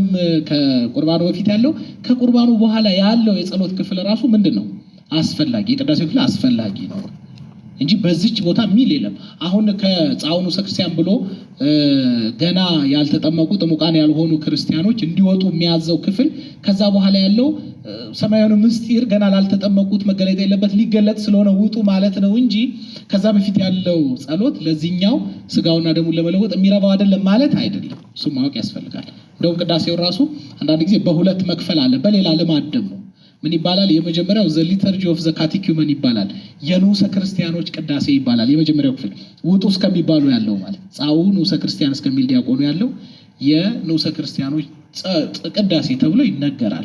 ከዛ በኋላ ደግሞ ያለው የጥሙቃን ተብሎ ይነገራል። እንደዚህ ይከፈላል በዚህ በትምህርት ቤት ቋንቋ ማለት ነውና እንደዛ ማለታችን ግን ያኛው ከፊት ያለው አይረባውም ማለታችን አይደለም። ስለዚህ በሁለት ብቻ ይከፍለዋል። እኛ ግን ለትምህርታችን በደንብ እንዲረዳ ነገሮችን ለየት አድርጎ ማየት እንዲቻል በትውፊት አባቶቻችን የሚከፍሉበትን እነዚህን ሶስቱን የመጀመሪያውን መንገድ እንይዝና በትምህርት ቤት ደግሞ የሚሰጠውን ሶስቱን ይዘን ሁለቱንም እያዋረስን እያየነው እንሄዳለን። በሶስት ክፍል እንከፍለዋለን። የመጀመሪያው ክፍል የዝግጅት ክፍል ወይም ግብአተ መንጦላዕት የምንለው ወደ መጋረጃው ከመግባት በፊት ወደ ቅዳሴው ከመግባት በፊት ከመጀመር በፊት የሚደረጉ ዝግጅቶች ማለታችን ነው። የሚደረግ ዝግጅት የመጀመሪያው የዝግጅት ክፍል ይባላል። ከቃሉ ራሱ ምንረዳው የዝግጅት ክፍል ከመቀደስ አስቀድሞ ሊደረግ የሚገባ ምን ማለታችን ነው? ዝግጅት ማለት ነው። በደንብ ልንረዳው የሚገባ ላናጎድለው የሚገባ ዘወትር ልናደርገው የሚገባ ግን ብዙ ጊዜ በልማድ ብዙ ነገር እየተው ቅድም እንዳለው እጃችን ላይ እንዳለው ወርቅ በደንብ ያልተረዳነው ያልተገነዘብነው ነገር እንድንል ካደረጉን ምክንያቶች ውስጥ አንዱ ይሄ ነው። በደንብ ማስተዋል ይገባል። በተሰራው ስርዓት ልክ እንደ መጠራታችሁ ትመላለሱ ዘንድ አይደለም የሚለው ሐዋርያው። ስለዚህ ቅዳሴው እንደ ጠራን አገልግሎቱ እንደ ጠራን ልክ እንደዛ መመላለስ ያስፈልጋል ማለትና የዝግጅት ክፍል የግብአተ መንጦላዕት የሚባለው ክፍል ይሄ ቅድም እንዳነሳ ነው በከመ ሥርዓተ አበዊነ ግብፃውያን እንደ አባቶቻችን ግብፃውያን ስርዓት ይሄ ርዕሱ መጠሪያው ነው። ከላይ ገና ሲጀምር እንደምታውቁት ለቄስ ለዲያቆንና ለሕዝብም በየጊዜው ሊሰሩት የሚገባ የቅዳሴ ስርዓት ይህ ነው ይልና ቄስም ቢሆን ዲያቆንም ቢሆን ይሄንን ቅዳሴውን ከመጀመሩ በፊት ዕለት ዕለት የግድ ያንብብ ይላል። የግድ ያንብብ። ስጋውና ደሙ ለመቀበል የተሰሙ ምዕመናንም ምን ይበሉ ይስሙ ይላል። ከዚህ ክፍል ጀምሮ የሚመጣን ግርምት እስከሚለው ክፍል ድረስ ያለው የዝግጅት ክፍል ይባላል። ገና ዝግጅት እያደረገ ምን ሊደረግ ቅዳሴው ሊጀመር ሰማያዊ የሆነው አምልኮ ሊጀመር ዝግጅት እየተደረገ ነው። ይሄ ባለፈው አንስተነዋል። በብሉይ ኪዳን ዘመን በተለይ ደግሞ በዕለተ አስተስርዮ ይሄ ዮም ኪፑር የሚሉት በዕብራይስጡ ቋንቋ በዓመት አንድ ጊዜ የሚከናወነው አምልኮ ከመከናወኑ አስቀድሞ ሊቀ ካህኑ ወደ ቅድስተ ቅዱሳኑ ገብቶ የስርየት መክደኛው ላይ የመስዋዕቱን ደም እየረጨ ስለ ራሱ ኃጢአት ስለ እስራኤል ሕዝብ ሁሉ ኃጢአት ስርየት የሚለምነው ካህን አስቀድሞ ቅድስተ ቅዱሳኑ እስከ መግባት ጀምሮ የሚያደርገውን ጥንቃቄ የሚያደርገው ዝግጅት እግዚአብሔር ያዘዘው ማለት ነው። ከመጋረጃው ጀርባ ማንም ሳያየው የሚደረግ እንደገና ሕዝብ ሁሉ እያየው የሚደረግ ደግሞ ስርዓት አለ። በዛ መሰረት ነው ዛሬ ቤተክርስቲያን የምናየውም የማናየውም ነገር እየተከናወነ ቀድመው የሚደረገው ዝግጅት ይሄ ሁሉ የሚደረገው በዚህ ምክንያት ነው። ሰማያዊ የሆነ ስርዓት፣ ሰማያዊ የሆነ ድግስ፣ ሰማያዊ የሆነ ሰርግ ልንታደም ነውና ልዩ የሆነ ዝግጅት ያስፈልጋል። እንዲሁ ዝም ብለን ዘው ብለን እንገባበት አይደል። ልዩ የሆነ ዝግጅት ያስፈልጋል። ስለዚህ ያንን ዝግጅት የሚያወሳ ክፍል አለ ማለት ነው። አያችሁ፣ ለብቻው ራሱን ችሎ ምን ኖሮት ቦታ ኖሮት ራሱን ችሎ የዝግጅት ክፍል አለ። ይሄ ደግሞ ለምዕመኑም ጭምር ተዘጋጅቶ የሚመጣበት ቅዳሴውን የሚካፈል በሙሉ ሊያደርገው የሚገባ ዝግጅት፣ አክብሮታችን የምንሰጠው ልዩ ቦታ ከዚህ ይጀምራል። ሰማያዊነቱ፣ ልዩነቱ፣ ክብሩ፣ ቅድስናው ከዚህ ይጀምራል። ዝም ብለን ድንገት መተን የምናደርገው ነገር አይደለም። በዚህ ልክ ነው እኛም አምልኳችንን፣ ጸሎታችንን፣ በቤት ያለው ሁሉም ነገርን መስራት ያለበት በዚህ ጭምር አይደለም። ለቅዳሴ ይቅርና የግል ጸሎት በማድረግ ጊዜ እንኳን አንድ ሰው ዝም ብሎ ዘው ብሎ ገብቶ ጸሎቱን መጀመር የለበትም። ቀኑን ብሎ በኋለበት ወይም ደግሞ እንዱ በተኛበት ባደረበት ልብስ ማድረግም የለበትም። ረጋ ብሎ አእምሮውን ሐሳቡን ሰብስቦ ቢቻል ከመጸለዩ በፊት እንደ ንስሐ አባቱ ምክር ስግደት ሰግዶ ተረጋግቶ ሐሳቡን ሰብስቦ እንደዛ ነው መሆን ያለው። ብዙ ጊዜ ከውጭ እንደመጣን ቀጥታ ወደዛ አክብሮቱም የለንም፣ ቦታም አንሰጠውም። ውስጣችንም እንደዛ አይነት ግንዛቤ የለውም። ከውጭ ያለ ነው ይዘነው የመጣነው ሐሳብ ሳይለቀን ነው ቅዳሴው ላይ መከም አንላቀቅም ማለት። አሁን እዚህ ጋር የሚናገረውን ታነቡታላችሁ። በጣም የሚደንቅ ለካህኑ እንኳን የሚነገረው ማለት ነው። እዚህ ዝግጅት አለ። እሱ ክፍል የዝግጅት ክፍል ግብአተ መንጦላዕት ይባላል። ስለዚህ ከዚህ በከመ ሥርዓተ አበዊነ ግብፃውያን እንደ ግብፃውያን አባቶቻችን ስርዓት ከሚለው ጀምሮ እስከሚመጠን ግርምት ያለው የዝግጅት ክፍል ነው ካልን ቅዳሴው የሚጀምረው ከምን በኋላ ነው ማለት ነው? የሚመጠን ግርምት ካለ በኋላ ነው ማለት ነው። አንዳንድ ጊዜ በአገላለጽ አሃዱ ከተባለ በኋላ ነው የሚል አገላለጽ አለ። ግን የሚመጠን ግርምት እንደምን ያለች እቺ ሰዓት የምታስደነግጥ የምታስፈራ ናት። መንፈስ ቅዱስ ከሰማይ ሰማያት ምን የሚልባት የሚወርድባት። እዚህ ይሄንንም ህብስት የሚያከብርበት የሚለውጥበት እያለ የሚናገር። ስለዚህ ልክ የዛን ሰዓት መንፈስ ቅዱስ የሚወርድበት ሰዓት አሁን ሰማያዊ የሆነው ምስጢር ሊፈጸም ሊከወን ተጀምሯልና ቅዳሴው ተጀምሯል ተብሎ በአዋጅ ይታወቃል ማለት ነው ይታወቃል። ስለዚህ ሁለተኛው ክፍል ስርዓተ ቅዳሴ የሚለው መጽሐፉ ሁለተኛ ክፍል አድርገን የምናየው የመጀመሪያው ክፍል ነው። ይሄ ከሚመጠን ግርምት ዛቲ ዕለት ከሚለው ጀምሮ ወንትመጦ እንበለ ኩነኔ እስከሚለው ክፍል ድረስ ያለው የአኮቴተ ቁርባን ሊጀምር ሲል ካህኑ እስከሚለው ድረስ ማለት ነው። ሀብት ከቅዱስ ቅዱስ ከሆነው ሀብት ያለ ኩነኔ ያለ ፍርድ ልንቀበል ስጠን እያለ የሚለምነው ጸሎት ድረስ ማለት እዛ ድረስ ያለው ክፍል ስርዓተ ቅዳሴ ይሄ ወጥ ነው። በአብዛኛው በግጻዊ መሰረት የሚነበቡት መልእክታት ከዛ ውጭ ደግሞ አንዳንድ ነገሮች ለምሳሌ በበዓለ ሃምሳ ሲሆን የሚለወጡ ጉዳዮች እንደዚህ ከሌሉ በስተቀር አብዛኛው የሥርዓተ ቅዳሴው ክፍል ምንድነው? አንድና ወጥ ነው ማለት የመጀመሪያው ክፍል። ከዛ ከአኮቴተ ቁርባን በኋላ ያለው ነው ብዙ ጊዜ እንደ ፍሬ ቅዳሴ ወይም እንደ አኮቴተ ቁርባኑ እየተለያየ የሚመጣው ማለት ነው። ሶስተኛው ፍሬ ቅዳሴ ወይም አኮቴተ ቁርባን የምንለው ነው። ይሄ በትውፊት መሰረት በሶስት የሚከፈልበት ነው። ቅድም እንዳነሳሁላችሁ ደግሞ ብዙም ከዚህ ልዩነት የሌለው በዚህ በነገረ መለኮት ትምህርት ቤት በነገረ አምልኮ ትምህርት ደግሞ እንዲህ ባለ መንገድ በሶስት ይከፈላል ቅዳሴው። የመጀመሪያው የዝግጅት ክፍል ነው። ይሄንን ክፍል የበለጠ ሙሉ አድርጎት ለወካኑ ከሚያደርጉት ዝግጅት ጀምሮ ገና ልብስ ከመልበስ ጀምሮ እያንዳንዱ ንዋይ ላይ ከሚደረገው ጸሎት ጀምሮ ከአስተናጽሆ ጀምሮ እያንዳንዱ የሚደረገውን ነገር በሙሉ የምን ክፍል ያደርገዋል? የዝግጅት ክፍል ያደርገውና ከዛ በኋላ ነው ወደ ሁለተኛው ክፍል የሚገባው ማለት። ስለዚህ ከዚህ ጀምሮ ስብሐት ወክብር ለስሉስ ቅዱስ እያለ ገባሬ ሰናይ ካህኑ እስከሚያጥንበት ድረስ ያለውን የመጀመሪያ ክፍል ይለዋል። ሁለተኛ ክፍል የሚለው ባለፈው እንዳነሳ ነው የትምህርት ክፍል ብለን የምናነሳውን መልእክታት የሚነበቡት ከሐዋርያው ቅዱስ ጳውሎስ መልእክት ገባሬ ሰናይ ዲያቆኑ ወደ ምዕራብ ዞሮ የቅዱስ ጳውሎስን መልእክት አንብቦ ከሚጀምርበት ጀምሮ ገባሬ ሰናይ ካህኑ ወደ ምስራቅ ዞሮ ወንጌልን እስከሚያነብበት ክፍል ድረስ ያለው የትምህርት ክፍል ብሎ ይወስደዋል። ይሄንን ማለት ይሄ ከቅዱስ ጳውሎስ መልእክት ጀምሮ እስከ ንባበ ወንጌል ድረስ ያለው ነው። ሶስተኛው ፍሬ ቅዳሴ ነው የሚለው ፍሬ ቅዳሴውን በሁለት ይከፍለዋል። ይሄኛው የመጀመሪያው ከአኮቴተ ቁርባን በፊት ወይም ከፍሬ ቅዳሴው በፊት ለምሳሌ ቅዳሴ ማርያም ብሎ ከመጀመሩ በፊት ወንጌል ከተነበበ በኋላ ጻኡ ንዑሰ ክርስቲያን ብሎ ተአሙ በበይናቲክሙ እርስ በርስ በተቀደሰች ሰላምታ ሰላም ተባባሉ እስከሚል ድረስ ያለው ክፍል ይሄ ቅድመ አኮቴተ ቁርባን ብሎ ይወስደዋል። ቀጥሎ ደግሞ ያለው አኮቴተ ቁርባን የሚለው ዋናው ክፍል የዕለቱ በግጻዊው መሰረት የዕለቱ አኮቴተ ቁርባን ወይም ፍሬ ቅዳሴ የሚቀርብበት ነው ማለት የሚቀርብበት። እዚህ እንዲህ ባለ መንገድ ከፍለ ነው። በዋነኝነት ግን እኛ በትውፊት የሚነገረውን ይዘነው እንሄዳለን። ግን አንዳንድ ጉዳዮችን ከዚህኛውም እየወረስን እየወሰድን አብረን ለመሄድ እንሞክራለን። የመጀመሪያው ክፍል ግብአተ መንጦላዕት ወይም የዝግጅት ክፍል የሚለው ነው ብለናል። ይሄ በከመ ሥርዓተ አበዊነ ግብፃውያን ከሚለው ጀምሮ እስከሚመጠን ግርምት ድረስ ያለው ነው። ይሄንንም ሲናገር አሁን የዝግጅት ክፍል የመጀመሪያው የዝግጅት ክፍል በቅዳሴው መጽሐፍ ላይ የሚያነሳው ይሄንን ነው። አሁን የቅዳሴው መጽሐፍ በንባብ ይሄንን እንሰማዋለን። ዝግጅቱ ገና የመጀመሪያው ማድረግ የሚገባን ነገር ምን እንደሆነ ሲነግረን እንደዚሁም ደግሞ ምን እንደምንጠብቅም ከቅዳሴው ላይ በአጠቃላይ ከዚህ በፊት እንዳነሳ ነው በአሐዱ ሃሌሉያ መቦብሲ ብሎ የሚጀምረው ላይ መሰረታዊ የሚነሱት ሶስቱ ጉዳዮች እንዳሉ ሆነው ገና ከመጀመሪያው ጀምሮ ደግሞ እያንዳንዱ ለቅዳሴ የተገኘ ሰው ምን ለማድረግ እንደተገኘ በመሰረታዊት የሚናገረው ክፍል የሚገኘው እዚህ ላይ።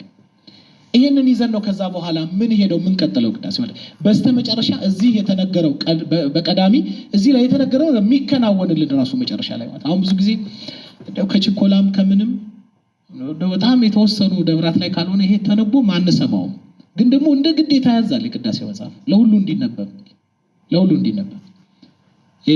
በከመ ሥርዓተ አበዊነ ግብፃውያን የሚለው ይሄ ሲጀምር አንድ አምላክ በሆነ በአብ በወልድ በመንፈስ ቅዱስ የሚልና ለቄስና ለዲያቆን ለሕዝብም ሁሉ የሚገባ በየጊዜው ሁሉ ሊሰሩት የሚገባ የቅዳሴ ስርዓት ይህ ነው፣ እንደ አባቶቻችን እንደ ግብፃውያን ስርዓት ይልና ቄስም ቢሆን ዲያቆንም ቢሆን በቅዳሴ ጊዜ መጀመሪያ ይህንን ቃል በግድ ያንብብ ይላል። በምን ያንብብ? በግድ ያንብብ። ሳያነብ ምን አይበል ማለት ነው? አይጀምር ማለት ነው። በግድ ያንብብ። ከቅዱስ ምስጢር የሚቀበሉ ሁሉም በማስተዋል ይህንን ይስሙ ብሎ ያዛል። ስለዚህ እኛም እንድንሰማው ታዘዋል ማለት ነው።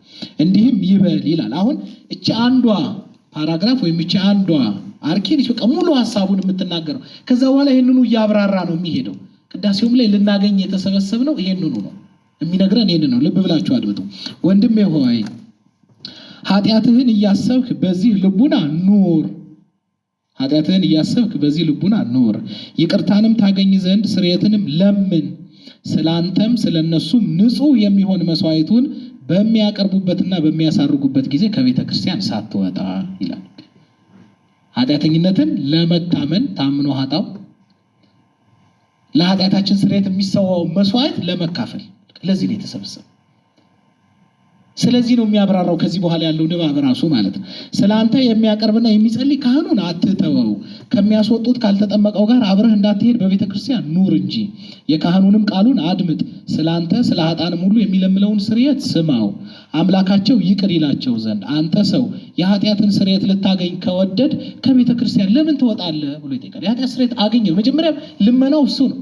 ያንን ለማግኘት ደግሞ በመስዋዕቱ በኩል ነው። ለምን ትወጣለህ? ሌላው አንገቱን ዝቅ አድርጎ ስለ አንተ ምሕረትን ይለምናል።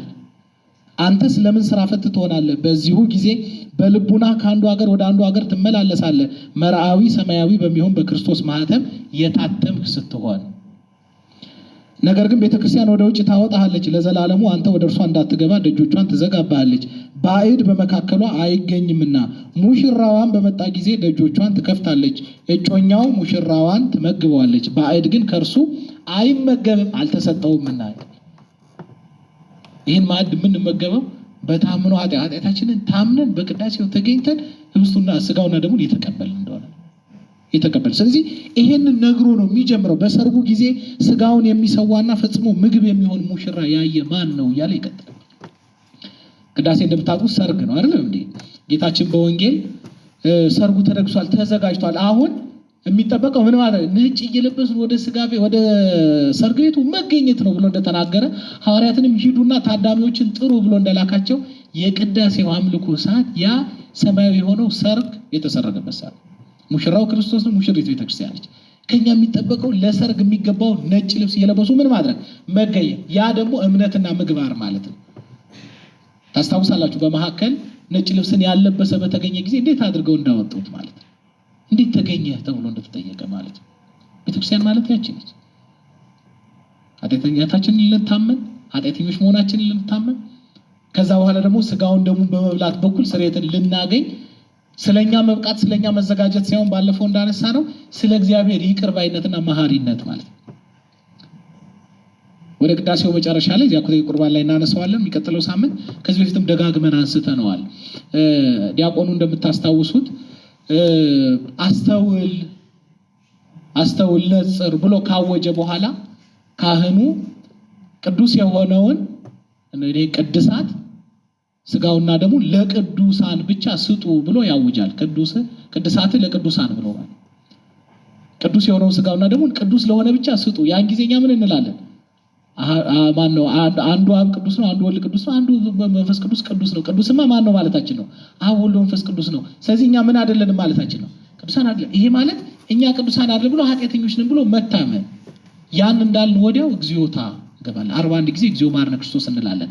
ስለኛ ቅድስና ስለኛ መዘጋጀት ሳይሆን ስላንተ ይቅር ባይነት ስላንተ መሐሪነት ስንል ስጋና ደምህን ምን በለን አድለን እንድንቀበል አብቃን ማለታችን። ኃጢአተኝነትን መታመን ስጋው ደሙን ተቀብሎ መንጻት ማለት ይሄ በቅዳሴው የምናገኘው ይሄ ነው። ስለዚህ ለቄስ ለዲያቆን ለሕዝብ ሁሉ የሚገባ በየጊዜው ሊሰሩት የሚገባ የቅዳሴ ስርዓት ብሎ የመጀመሪያው ክፍል የሚናገረው ይሄ ነው። ይሄን ካደረገ በኋላ ይሄን ለምዕመናን በሙሉ ካወጀ በኋላ ካህኑ ደግሞ እንደገና የሚያደርሰው ጸሎት ደግሟል። ዳዊት ደግሞ ይደግማል ካህኑ ማለት በዋነኝነት ቅዳሴውን የሚመራው ገባሬ ሰናይ ካህኑ መዝሙር 24ን 60ን 101ን 102ን 129ን 130ን ይደግማል።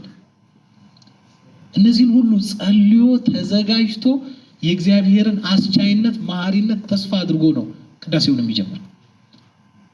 ወአነ ምስሌክሙ እስከ ህልቀተ ዓለም፣ እኔ እስከ ዓለም ፍጻሜ ድረስ ከእናንተ ጋር ነኝ ያለ ጌታ በካህኑ ላይ አድሮ ምስጢሩን የሚፈጽመው ካህኑ እንዲህ ባለ መንገድ ራሱን ትሁት ራሱን ዝቅ አድርጎ አቅርቦ እግዚአብሔር በሱ ላይ ምስጢሩን እንዲፈጽም ሲዘጋጅ፣ ምስጢሩን የሚከውነው የሚፈጽመው ጌታችን፣ ቅዳሴውን የሚቀድሰው ጌታችን፣ የሚባርከው ጌታችን ነው፣ የሚያቆርበን ጌታችን።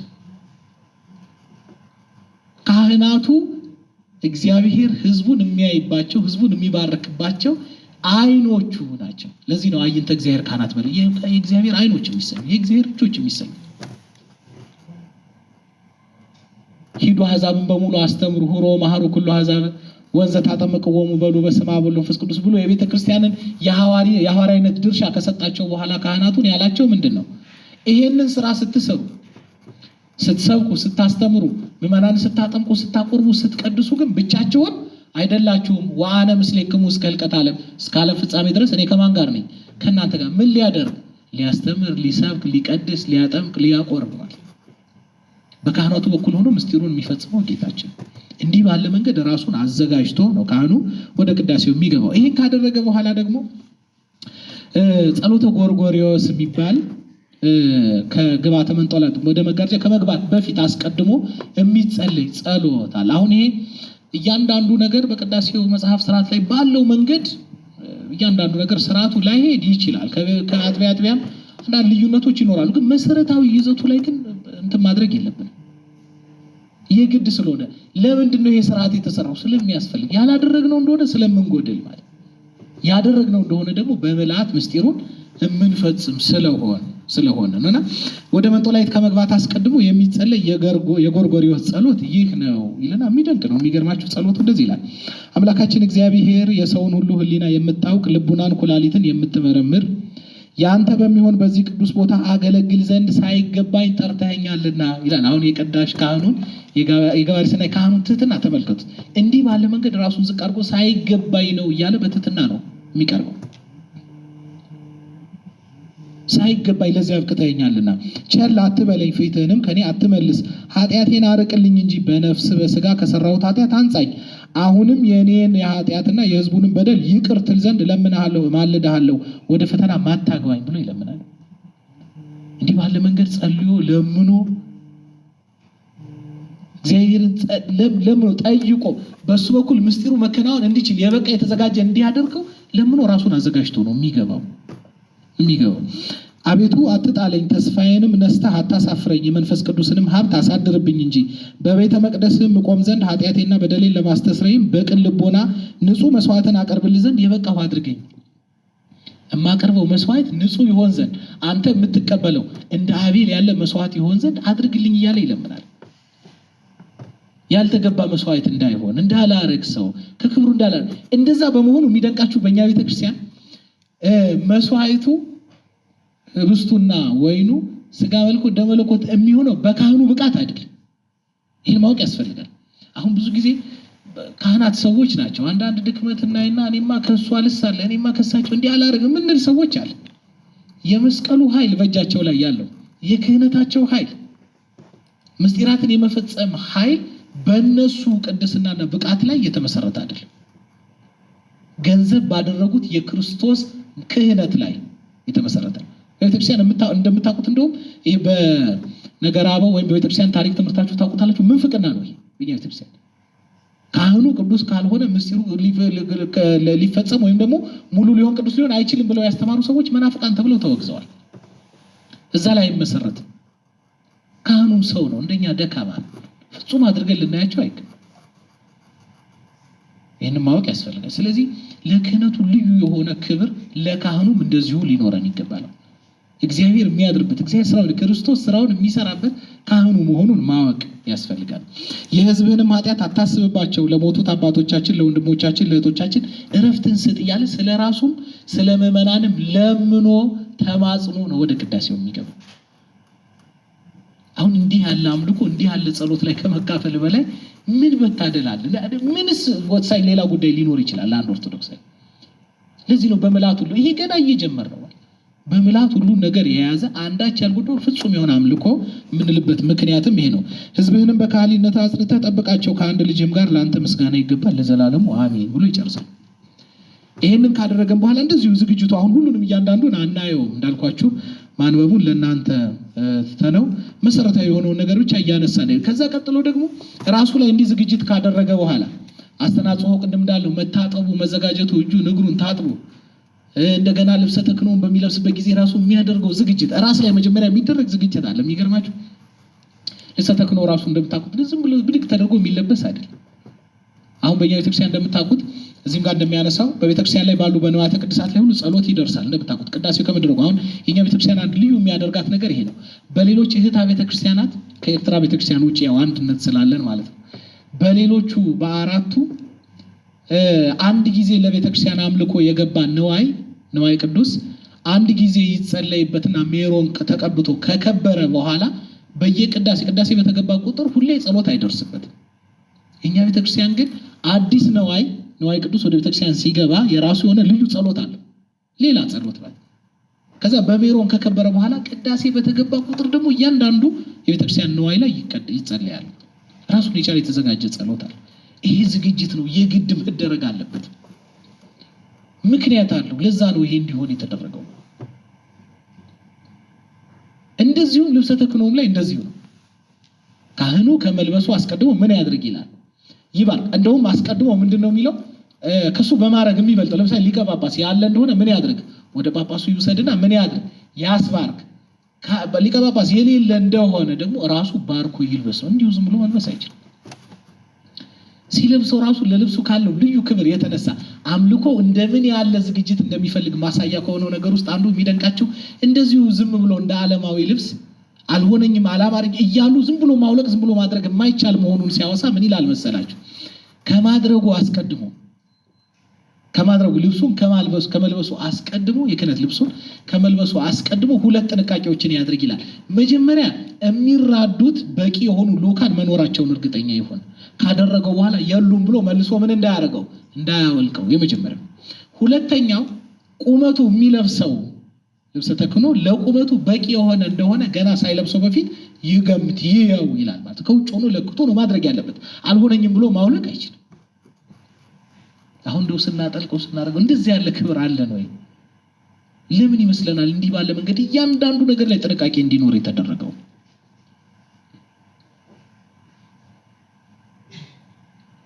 እንዲለውጠን ራሱ ያልሆነበት አንዳንድ ጊዜ ምክንያቱ ይሄ ሆኖስ እንደሆነ ማን ያውቃል? እና መጀመሪያ በንዋያተ ቅዱሳት ላይ ሁሉ በጠቅላላ ለሁሉም ንዋያተ ቅዱሳት የሚደርስ ጸሎት አለ፣ የሁሉም ጠቅልሎ ማለት። ከዛ በኋላ እንደገና ለብቻው በማህፈድ ላይ የሚጸለይ ጸሎት አለ፣ ለብቻው ተለይቶ። ማህፈድ ምንድን ነው? ማህፈድ ምንድን ነው? ስጋው ደግሞ ሲቀርብ የሚለብሰው ጨርቅ አይታችሁታል አይደለም? ልብሱ እሱ ማህፈድ ይባላል። እዛ ላይ የሚቀርብ የራሱ የሆነ ማህፈድ ጸሎት አለ። እዛ ላይ የሚቀርብ ማለት ነው። ልብ ብላችሁ አስተውሉ። እንደገና በጻህል ላይ አለ። ጻህል ደግሞ ሳህኑ ነው፣ ስጋው ደግሞ የሚቀርብበት ማለት ነው። መሶበ ወርቁ ላይ ጻህሉ ይኖራል፣ ጻህሉ ላይ ስጋው ደግሞ ይኖራል ማለት ነውና ስጋው ይኖራል የጌታችን ስጋ። ወይኑ ደግሞ ደሙ ደግሞ የሚቀመጥበት ጽዋው ደግሞ አለ። እሱም ላይ እንደዚሁ መሶበ ወርቁም ላይ እንደዚሁ የሚደርስ ራሱን የቻለ ጸሎት አለ። ይሄ ዝግጅት የሚያሳየው ቀድመን ከመግባታችን በፊት ማድረግ ያለብን ልዩ የሆነ ዝግጅት ወደ ሰማያዊ ንጉሥ ፊት እየቀረብን ነውና ማለት እየቀረብን ነውና ቅድም እንዳነሳ ነው። ከዛ በመቀጠል አስተናጽኦ አለ። ይሄ አብሉሽን የሚባለው ይሄን ካደረጉ በኋላ ነው እንደምታውቁት ልኡካኑ ወደ ቤተልሔም ሄደው ስጋውና ደግሞ ህብስቱና ወይኑን አዘጋጅተው ወደ ቅድስተ ቅዱሳኑ ተመልሰው የሚመጡት ማለት ነው። ይሄ ከመሆኑ በፊት ካህኑን በስተመጨረሻ ማድረግ ያለበትን በገዛ ራሱ ላይ በልብሱ ላይ እንደገና አጠቃላይ በንዋያተ ቅዱሳቱ ላይ ማድረግ ያለበትን ዝግጅት ከተናገረ በኋላ ስለሱ ደግሞ ሲናገር እንደዚህ ይላል። የሚቀድሰውም ካህን በመፍራት ይቆም ይላል። በምን ይቆም? በመፍራት ይቆም። በሰማያዊ ንጉሥ ፊት ነው የምንቆመው። ከሁሉም አስቀድሞ አንድ ጊዜ በታቦቱ ፊት ይስገድ፣ አንድ ጊዜ ለቀሳውስት፣ አንድ ጊዜ ለዲያቆናት። ልብሱንም በእጁ ይያዝ፣ ፊቱንም ወደ ምስራቅ መልሶ 3 ጊዜ ሰግዶ አቡነ ዘበሰማያት ይበል።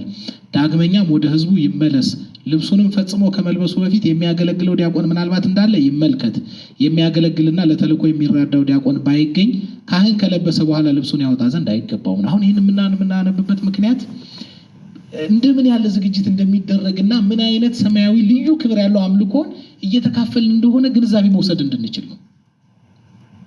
ውስጣችን ያለው ትክክለኛ ያልሆነው አረዳድ ተራ አድርገን የምናየውን ነገር ፈጽሞ መተው ስለሚገባ ማለት በተለይ ከውጭ በምንሰማቸው ነገሮች ቀሚስ ሊለብስ ቢወድ ረጅም ወይም አጭር እንደሆነ ይመልከት፣ ከለበሰ በኋላ ያወጣ ዘንድ አግባብ አይደለም። ከዚህም በኋላ እጀ ሰፊ ቀሚስ ይልበስ፣ በዝናርም ይሰረው ይልና ሕሊናውን ይሰብስብ ይላል። ምኑን ይሰብስብ? ልብ ብላችሁ አድምጡ። ሕሊናውን ይሰብስብ፣ በዓለም ስራ ይዞር ዘንድ ፈጽሞ ከምስዋው በር ስንኳ ይወጣ ዘንድ አይተወው ይላል። ምድራዊ ነገርን እያሰበ ዓለማዊ ነገርን እያሰበ ምስዋው መስዋዕቱ ከሚሰዋበት ከዛች የሱ ቅዳሴው እስከሚያልቅ ድረስ መገኛው ከምትሆን ከዛች ከመስዋዕቷ ቦታ ውጪ ፈጽሞ ሕሊናው ይመላለስ ዘንድ አይገባም። ሐሳቡ መሰብሰብ፣ ሕሊናው መሰብሰብ ጌታውን ለማገልገል እንደሚጠብቅና እንደሚተጋ ባሪያ የፍጥረቱን ሁሉ ጌታ ፈጽሞ ማገልገል እንደምን ይገባ ይሆን ይላል። አሁን ማንን ልናገለግል ነው የቆመው? መታደል እኮ ነው ይሄ አይደል? እግዚአብሔርን ለማገልገል መታደል። አንድ ሰው እኮ ምድራዊ ንጉስን እንኳን ነው አሁን ትልልቅ ባለስልጣናትን የቀረበ ሰው እንኳን የሚሰማው ኩራትና ደስታ ልዩ ነው አይደል እንዴ?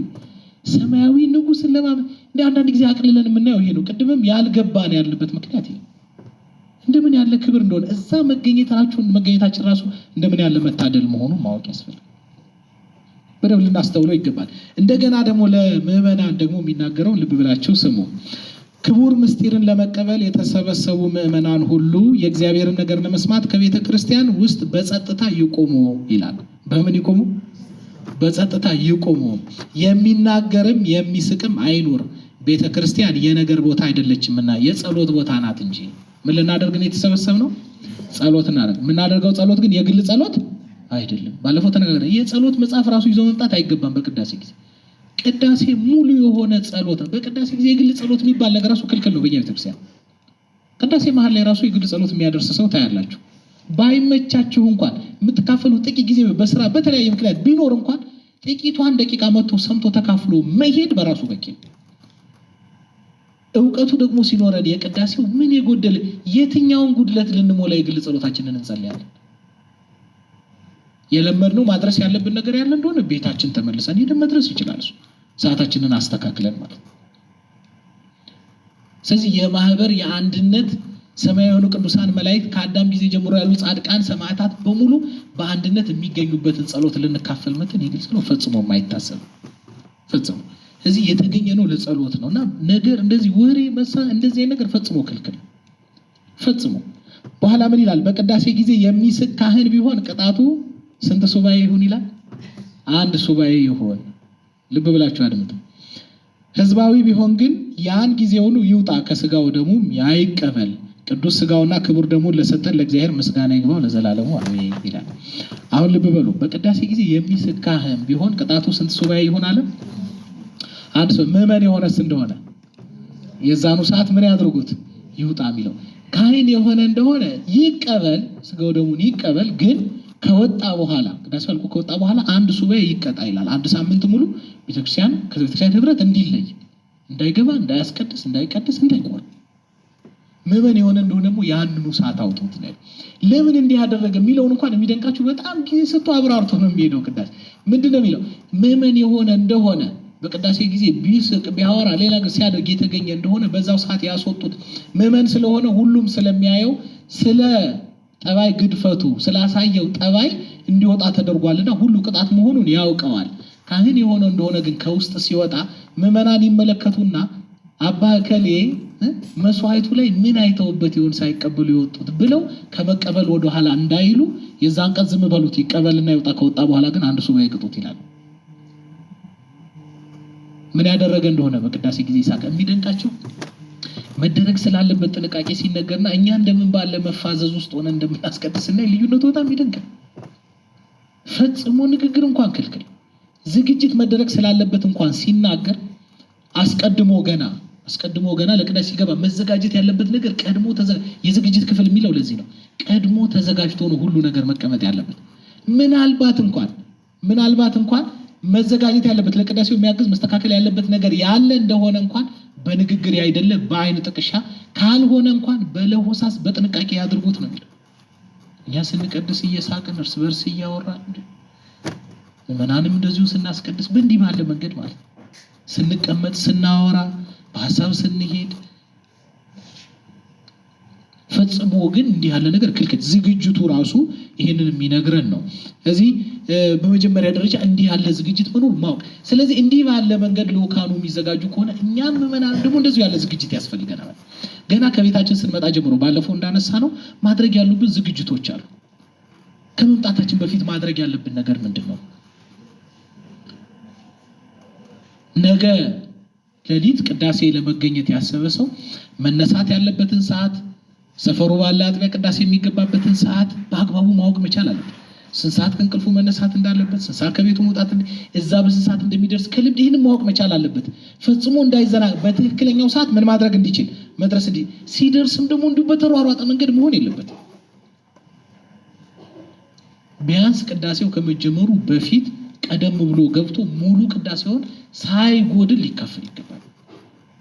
ከመጀመሪያው ጀምሮ ተገኝቶ ከአቅም በላይ የሆነ ችግር ከሌለ ራሱ ሊጎዳ አቋርጦ ሊሄድም አይገባም። ባለፈውም አንስተነዋል። ቅዳሴው ከጌታ ሕይወት እያንዳንዱ በምድር ከነበረው ሕይወት መሳተፍ ከሆነ ቅዳሴውን አቋርጦ መውጣት ደግሞ እንደ ይሁዳ መሆን ነው። ከዛ ሕይወት ተቋርጦ መውጣት እንደ ግያዝ መሆን ነው ብለናል። ይሄ እንዳይሆን መጀመሪያ ጥንቃቄ ማድረግ ያስፈልጋል።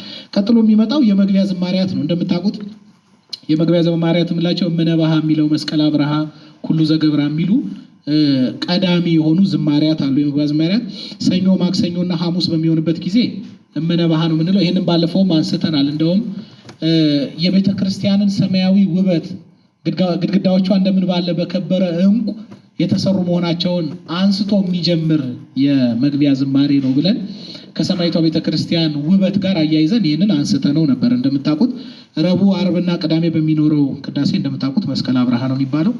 እሁድ ዕለት ኩሉ ዘገብራ ለጽድቅ ጻድቅ ውእቱ ብሎ የሚጀምረው ማለት ነው። ይህንን ነው የምናነሳው። በመቀጠል ይሄ መግቢያ ዝማሬ ከተዘመረ በኋላ ሃሌሉያ ብሎ የሚጀምረው ክፍል አለ። ባለፈው እንዳነሳ ነው ቅድም ካነሳ ነው በከመ ሥርዓተ አበዊነ ግብፃውያን ከሚለው ቀጥሎ 3 በቅዳሴው ጊዜ ልናደርጋቸው የሚገቡ መሰረታዊ ነገሮችን የሚነግረን የቅዳሴው ክፍል ይሄ ነው። ወይ ሰማ መጽሐፍተ ቅዱሳተ ወይ ታገሰ እስከ ይፈጽሙ ጸሎተ ቅዳሴና ወይ ተመጣወም ቁርባን የሚለው እነዚህ 3ቱን የሚያነሳው ከቅዱሳት መጽሐፍት ባይሰማ ባይካፈል የቅዳሴውን ጸሎት በተመስጦ ሆኖ በክት ህሊና ባይከታተል እንደገና ከስጋው ደግሞ ባይቀበል ይሰደድም ቤተክርስቲያን ነው የሚለው። ምንድነው የሚለው? ከቤተክርስቲያን ምን ይበል? ለምን? ምንድነው የሚለው? ምክንያቱም ምንድነው የሚያነሳው? እስመ አማሰነ ህገ እግዚአብሔር የእግዚአብሔርን ህግ ምን አድርጓልና አፍርሷል። ልብ ብላችሁ ስሙ። አሁን የመጨረሻው መርሃ ግብር ላይ የቤት ስራ ወስደን እንሄዳለን ካልነው ነገር ውስጥ አንዱ ይሄ ነው። አሁን ቅዳሴው እንድናደርግ የሚነግረን 3 መሰረታዊ ነገር አለ ብለናል። የመጀመሪያው ቅዱሳት መጽሐፍትን እንድንሰማ ነው። የሚነበቡትን በትምህርት ክፍል የሚነበቡትን በሙሉ ማለት ነው። ከነሱም ውጪ ቅዱሳት መጽሐፍት ውጪ ባለፈው እንዳነሳ ነው ታምረ ማርያም አለ፣ ሃይማኖተ አበው አለ፣ ብዙ የሚነበቡ ምንባባት አለ። እነዚህም በሙሉ በተመስጦ ሆነን መካፈል ማዳመጥ እንድንችል ነው የመጀመሪያው። ተፈስዮ ማርያም ዘንስእለኪ ዳህና ደህንነትን የምንለምንሽ ክብርን የተመላሽ ማርያም ደስ ይበልሽ እያለ የሚያመሰግነው ክፍል አለ። እያንዳንዱን አሁን በሉት ብንባል ምን ያህል ጊዜ ያስቀድሰን? ምን ያህሎቻችን በቃላችን እንለዋለን? በአግባቡ ማዳመጥ መቻል ማለት። ስለዚህ የመጀመሪያው ይሄ ነው። ሌላው የጸሎቱን ክፍል በተመስጦ ሆነን እስከ መጨረሻ ድረስ መካፈል እንድንችል። ይሄን ያላደረግን እንደሆነ ቅዱሳት መጽሐፍትን በአግባቡ በተመስጦ ሆነን ያልሰማን እንደሆነ ጸሎቱን በተመስጦ ሆነን ያልተካፈል ስጋው ደሙን ያልተቀበልን እንደሆነ ከቤተክርስቲያን ይውጡ ነው የሚልብን። እንዲህ ብሎ ይፈርድብናል። ለምን የሚለውን ሲያበራራ እስመ አማሰነ ህገ እግዚአብሔር የእግዚአብሔርን ህግ ምን ብሏልና አፍርሷልና ይልና እንደገና አጽንኦት ሲሰጠው ደግሞ ወአስተሐቀረ ቁመተ ቅድመ ንጉሥ ሰማይ ሰማያዊ በሆነ ንጉሥ በስጋና በነፍስ የስጋና የነፍስ ንጉሥ በሚሆን በሰማያዊ ንጉሥ ፊት መቆምን አቃሏልና ሐዋርያት በአብጥሊሳቸው ያስተማሩን ይሄንን ነው የሚለው። ይህን አስተውል ጨርሰው። አብጥሊስ ምንድን ነው? በአብጥሊሶሙ ብለን ነው አይደል የምንጨርሰው? ነው አይደለም? ነው አይደለም? አብጥሊስ ምንድን ነው? አብጥሊስ ምንድን ነው? ጉባኤ ነው አይደለም? ቅዳሴው ላይ እንደዚህ ብለን ነው የምንጨርሰው አይደለም? እስመ አማሰነ ሕገ እግዚአብሔር ወአስተሐቀረ ቁመተ ቅድመ ንጉሥ ሰማያዊ ንጉሠ ሥጋ ማነው ንጉሠ ሥጋ ወነፍስ ይልና በከመ መሃሩና ሐዋርያት በአብጥሊሶሙ በአብጥሊሳቸው እንዳስተማሩን። የኛ በቤተክርስቲያን ቅዱሳት መጻሕፍት ቁጥራቸው ስንት ነው? የቤተክርስቲያን መጻሕፍት ቁጥራቸው ስንት ነው? 81 አይደል? 81 የሚባለው ያው ጠቅልሎ መናገር እንጂ 81 ሳይሆን ስንት ነው? 81 ነው። ግን ያው 81 ብዙ ጊዜ እንዲጠቅልሎ መናገር ቤተክርስቲያን ባህል ስለሆነ ማለት ነው። አሁን ሰለስቱ ምዕት የሚባለው ቁጥራቸው ስንት ነው? 300 አይደሉም፣ 317 ናቸው። ግን ስንት ተብሎ ይጠራል? ሰለስቱ ምዕት ጠቅልሎ መናገር ይባላል። ይሄ ቤተክርስቲያን ሥርዓተ ትውፊት። እዚህ 81 መጽሐፍት የሐዲስ ኪዳንና የብሉይ ኪዳን ናቸው አይደል? የብሉይ ኪዳን መጽሐፍት ስንት ናቸው? 46። የሐዲስ ኪዳንስ 35 አይደለም? 35። አሁን መጽሐፍ ቅዱሳችን ላይ የምናገኛቸው የሐዲስ ኪዳን መጽሐፍት ቁጥራቸው ስንት ነው? 20 ስንት? 27 አይደል እንዴ? የቀሩት 8ቱስ የምን መጽሐፍት ይባላሉ? አዋልድ አይደል? የሥርዓት መጽሐፍት ይባላሉ አይደለም እንዴ? ይባላሉ አይደል? ከነዛ ከሥርዓት መጽሐፍት ውስጥ አንዱ ማን ነው? አብጥሊስ ነው ማለት ነው። ስለዚህ በዚህ መጽሐፍ ሐዋርያት እንዲህ ብለው እንዳስተማሩን ብሎ ይናገራል ማለት ነው። ከየት ያመጣ ነው? ከሐዋርያት ትምህርት። ከየት? ከ81 ቅዱሳት መጽሐፍ የመጽሐፍ ቅዱስ ቃል ነው። እኒህን ሶስቱን ያላደረገ የእግዚአብሔርን ሕግ አፍርሷል፣ የሥጋና የነፍስ ንጉሥ በሚሆን በሰማይ ንጉሥ ፊት መቆምን አቃሏል። ስለዚህ ከቤተክርስቲያን ይውጣ ነው የሚለው። አሁን ልብ በሉ፣ ብዙ ጊዜ ቅዳሴ ስናስቀድስ ስንካፈል እንደምታውቁት አሁን የቤት ስራ ማድረግን እንወስዳለን ያልነው አንዱ ይሄንን ነው። ምን ያህሎቻችን መልእክታቱን ሰምተን እናውቃለን? ስለዚህ በእያንዳንዱ ቅዳሴ አሁን እሑድ የነበረው ቅዳሴ ላይ የማን መልእክት ተነበረ? ከቅዱስ ጳውሎስ መልእክት የትኛው መልእክት ተነበበ? ከተቀሩት ሐዋርያት መልእክት የማን ተነበበ? ንፍቅ ዲያቆኑ የማንን አነበበ? ንፍቅ ካህኑ ከሐዋርያት ስራ ምዕራፍ ስንትን አነበበ? የተነበበው ወንጌል ምንድነው? ምስባኩ የተሰበከው ምንድነው? እንዲህ ተብለን ብንጠይቅ መልሳችን ምንድን ነው? እንሰማዋለን ወይ? መተላለፍ የተፈለገው በቅዳሴው ጊዜ የሚተላለፈው ዋናው አንኳሩ መልእክት በእነዚህ የትምህርት ክፍሎች በሙሉ ተጠቅልሎ የሚገኝ ነው። ምን ያህሎቻችን ይሰማል? ከዛ ውጭ ግን የመስማት ፍላጎት ውስጥ ቢኖረን እንድንሰማው እንደረጋለን ወይ ነው ሌላው። አንዴ ቤት ስራ ያልነው እሱ ብዙ ጊዜ መልእክታቱ እየተነበቡ ሳያልቅ ነው አይደል ወደ መርገፉ የሚሄደው አይደል? ቶሎ በቃ ወደ ተሰጠው አይደል? ስንመጣ እናይበታለን። ሁለተኛው ክፍል የትምህርት ክፍል ላይ ከእያንዳንዱ መልእክት ምን ጠብቀን ገብተን ከዛ በኋላ ግን ምን አግኝተን ደግሞ እንደምንወጣ እናየዋለን። አሁን ግን ልብ በሉ፣ እኛ በሁለት ምክንያት ላንሰማው እንችላለን። መልእክቱን የሚነበበውን በሁለት ምክንያት። አሁን ብዙ ጊዜ ካያችሁት መቼስ እንደው ተመስገን ነው እሱንም አለማጣታችን። ቢያንስ ወንጌል ሲነበብ ሙሉውን እንሰማለን አይደል? ወንጌል ሲነበብ ያልሰማ ሰው ችግሩ የማን ነው? የራሱ ነው። ለምን? ወንጌልም ያቋርጥ የለም አይደለም እንዴ? ወንጌል ተቋርጦ ወደ ተሰጠው ሄዶ ታውቃላችሁ? አናውቅም። ወንጌሉን በአግባቡ ሙሉ በሙሉ እንሰማዋለን። በልዩ ሁሉም መልእክት መነበብ ያለበት ግን በእንደዚህ አይነት መንገድ ነው፣ እያንዳንዱን እየሰማን። ስለዚህ ላንሰማ የምንችለው በሁለት ምክንያት ነው። የመጀመሪያው ምክንያት ምንድን ነው? በራሳችን ምክንያት በአስተውሎት ካልሆን በተመስጦ ካልሆን ሳንሰማው ሊያልፈን ይችላል። የመጀመሪያው። ሁለተኛው ክፍል ሙሉ በሙሉ ስላልተነበበልን ሊሆን ይችላል። አንድ ጊዜ እንደምታውቁት በእኛ ቤተክርስቲያን አንዳንድ ጊዜ ለክህነቱ ራሱ የምገባ ሰው ነኝ ብሎ መጀመሪያ ራስን መጠየቅ ያስፈልጋል። ክህነት በራሱ ትልቅ ኃላፊነት ስለሆነ በእኛ ቤተክርስቲያን ማለት ነው። ከዚህ ስለተማርን ብቻ ትምህርቱን ስለጠነቀቅን ብቻ ገንዘብ የምናደርገው ነገር የሚደንቃችሁ በእኛ ቤተክርስቲያን ነው እንደዚህ እንጂ በሌሎች ቤተክርስቲያናት ብትሄዱ ክህነት ለማግኘት ያለው ከባድ ውጣ ውረድ ያለው መስፈርት ብዛት ይደንቃቸዋል። መሆንም ያለበት እንደዚህ እንድናቀለው ብዙ ጊዜ ምክንያት እየሆነ ያለው እሱ እንዳይሆን በጣም ማስተዋል። እኛም ክህነትን ማክበር ያለበት ካህን ደግሞ ክህነቱን አክብሮ ገንዘብ ማድረግ መያዝ ያለበት ሁኔታ በጣም ልዩ የሆነ ምልከታን ይፈልጋል። መሰረታዊ የሆነ ነገር ማለት አሁን ለምሳሌ እንደምታውቁት በእኛ ቤተክርስቲያን ለስርዓት ዲቁና እንኳን እንደው በትንሹ ሌላውን ህይወቱን ምኑን የንስሐ አባቱ ምስክርነትን የሰፈሩ የማህበረሰቡ ሰውን ለጳጳሳት ብቻ ነው እኛ ጋር እንደዚህ የሚደረገው። የትኛውም ክህነት ላይ ግን እንዲህ ነው መሆን ያለበት ስርዓቱ። ሌሎቹ ጋር ብትሄዱ እንደዚህ ነው የሚደንቃቸው። ትምህርቱን ተምሮ ጠንቅቆ ተዘጋጅቶ ቢቀርብ ንስሐ አባቱ ካላመኑበት በህይወቱ ክህነት አይሰጠው። ከማህበረሰቡ ትችት የሚጣበስ ሰው ከሆነ አይቀበል፣ አይሰጠው። ነውር ነቀፋ ያለበት ከሆነ አይሰጠው። አክብሮ ነው ክህነቱንም የሚይዘው። የሚገባ ሰው መሆኑን በብዙ መንገድ ተፈትኖ ነው የሚሰጠው። እኛ ጋር ካያችሁት በአግባቡ ትምህርቱ እንኳን ሳይኖር ቄስ ነበርኩ ዲያቆን ነበርኩ እያለ ወደ ሌላ እምነት የሄደውን ሰው ብትቆጥሩት ብዛቱ ምን አስተምረን ነው የምናደርገው የሚለው ራሱ ማለት። በትንሹ ግን ለዲያቆን እንኳን መስፈርት የሚያደርገው ከቅዱሳት መጻሕፍት ቢቻል ሐዲስ ኪዳን ያለ ካልሆነ ግን አራቱን ወንጌላት ምን ያደረገ የተማረ ይሏል ዲያቆን ማለት። አሁን ብዙ ጊዜ ሰምታችሁ ከሆነ መልእክታቱን እንኳን ለማንበብ የሚቸገሩ ሰዎች አሉ። ወንጌሉን ለማንበብ የሚቸገር ካህን እንሰማለን። ይሄ እየተንተባተበ የራሳችን ጉዳይ ስለሆነ ማውራት ስላለብን ነው። መሆን ግን የለበትም። በጣም ጥንቃቄ ይፈልጋል ይሄ ጉዳይ። ለራሱ እኮ አይደለም የሚያነበው፣ እሱም አንበው ሊሰማው እንደገና ደግሞ ሊሰሙት ተስፋ ያደረጉ ያንን ካላደረጉ የእግዚአብሔርን ሕግ ማፍረስ የሚወርባቸው ብዙ ሰዎች አሉ እየጠበቁት ያሉ። ምን ሊያደርጉ ሊሰሙ ማለት በሱ ስልጣን ላይ አይደለም ያለው። ያንን ማንበብ የእግዚአብሔር ትእዛዝ ነው፣ የሐዋርያት ትእዛዝ ነው። በአብጥሊሳቸው ያዘዙ ሁሉ ሰው ሊሰማው በሚገባ መንገድ ቀድሞ ይኸውላችሁ፣ ዝግጅት ውስጥ አንዱ መኖር ያለበት ነገር ቀድሞ የሚደርሰውን ልዑክ የሚሆነው ካህን ቀድሞ የሚደርሰውን ክፍል አንቦ ተዘጋጅቶ ሁሉ መምጣት አለበት። ረጋ ብሎ ሰው አዳምጦት መልእክት በሚወስደው መንገድ ማንበብ እንዲችል ማለት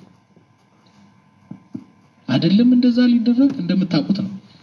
ከወንጌል ውጪ መልእክታቱን ልንሰማ እንኳን አይፈቀድልን። ስለዚህ የመጀመሪያው ጉዳይ በራሳችን ችግር ከማዳመጥ ወደኋላ እንዳንል የመጀመሪያው ጥንቃቄ። ሁለተኛው ግን ከኛ ውጪ በሆነ ሳይነበብ ወይ ወደ ተሰጥኦ እንዲሮጥ ተደርጎ ከሆነ ግን ያንን ቢያንስ ቅድም እንዳነሳ ነው አባቶቻችን ናቸው ቅርብ ነው ያሉት፣ ልንቀርባቸው ልናገር ልናስታውሳቸው ይገባል። እነሱም ተገረው ብዙ ጊዜ እንደው የሚሰጠው ምክንያት እኮ እኛ ስለምንቸኩል ነው አይደል እንዴ? እንደዛ ነው የሚሰጠው ምክንያት። ምን አለ ቶሎ ለመሸኘት የትም የምንሄድበት የለ። በሳምንት አንድ ቀን ለእግዚአብሔር መስዋዕት የምናደርገው ቀን መሆን ያለበት። ረጋ ተብሎ እያንዳንዱ እየሰማ ነው መልእክቱ። ህይወት የሚሆነ ነገር ገንዘብ አድርገን ያኔ ነው እኮ መቀደስን መንጻትን የምናገኘው። ካልሆነ ካልሰማ ነው ከመስማት ነው እኮ የሚለው። ሃይማኖተ ስሚውን አግኝተን ነው ወደ ርዕዩ የምንሄደው ማለት ነው።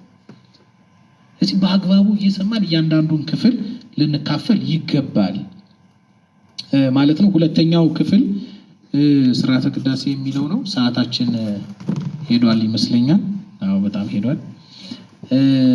ስለዚህ ይሄ የመጀመሪያው የዝግጅት ክፍል የሚለው ከቃሉ ራሱ እንደምንረዳው ዝግጅት ማድረግ መዘጋጀት ማለት በራሱ እንዲህ ያለ ሰማያዊ አምልኮን ከመካፈላችን በፊት ወደ ቤተክርስቲያን ከመምጣታችን በፊት በውስጥ በአፋ በውስጥም በውጭም ልናደርገው የሚገባው ዝግጅት ካለባበሳችን የህሊና ዝግጅት አእምሮን ክት አድርጎ መምጣት። የሚገርማችሁ በተለያየ ጉዳይ እየተብሰለሰሉ ምን እያሉ ሀሳብ እየተበተነ መምጣት ራሱ ያስፈልግ። ሀሳባችንን ክት አድርገን እንደው ቤተክርስቲያን ስንመጣ ያለውን መንገድ ራሱ ነገር እግዚአብሔር ብቻ እያሰብን ለመሰላችሁ ከዛ ሀሳብ መላቀቅ ስለማንችል ማለት ነው። ውስጥ ገብተን ራሱ ህሊናንም ማዘጋጀት ህሊናውን ይሰብስብ ብሎ ለካህኑ የተነገረው ለሁሉ የተነገረ ህሊናን መሰብሰብ፣ ራስን ንጹህ ማድረግ፣ ራስን ማዘጋጀት፣ ፍጹም ተመስጦ ውስጥ ገብቶ መካፈል መቻል፣ ራስን በደንብ ማዘጋጀት፣ አባቶቻችንን ማየት። ኦርቶዶክሳዊነት በከመ መሐሩነ አበው አባቶቻችን እንዳስተማሩ ማለት ነው። አባ ጊዮርጊስ እንደሚልበት በሰዓታት ያ ደግሞ ምንድን ነው የእነሱ ፍና መከተል፣ እነሱ በቅዳሴው ተገኝተው ገንዘብ ያደረጉትን የታገኙትን በቁየትኛ ማግኘት መቻል ማለት። ያንን ለማድረግ ትክክለኛው ዝግጅት ያስፈልገናል። ትክክለኛው ዝግጅት መዘጋጀት ነው ከኛ የሚጠበቀው። ስለዚህ ያንን አድርገን ወደ ቅዳሴው ማለት። ስለዚህ መጀመሪያ ለዝግጅት ራሱ መደረግ ያለበትን ነገር ለራሳችን አጽንኦት ሰጥተን ማየት ያስፈልጋል ማለት ነው። በደንብ ልብ ማለት። ለዚህ ነው ደጋግመን ያነሳንበት ምክንያት ነው። አቅለነው ብዙ ጊዜ ሳይገባን ሳይረዳን እጃችን ላይ ያለው ነገር ፍጹም ትርጉሙ ምን እንደሆነ ሳይረዳን ልናገኝበት የሚገባው መንፈሳዊ በቁየት ሳይገኝ እስካሁን ድረስ ሳናገኘው የቆየንበት ምክንያት ነው። እነዚህ ነገሮች በደንብ ልብ ማለት ያስፈልጋል። እግዚአብሔር ፈቅዶ በሚቀጥለው ሳምንት ስንገናኝ ሁለተኛው ክፍል ስርዓተ ቅዳሴ የሚለውን ክፍልና የአኮቴተ ቁርባንን ክፍል አጠር እያደረግን ተመልክተን በሶስተኛው በመጨረሻው መርሃ ግብር ምናልባት ጥያቄ የሚኖር እንደሆነ በሆነው መንገድ አስቀድሞ ለአስተባባሪዎች ሰጥቶ መሆን ይችላል። የዛን ሁለትም ማንሳት ይቻላል፣ በጽሁፍም ይቻላል፣ በድምጽም ይቻላል።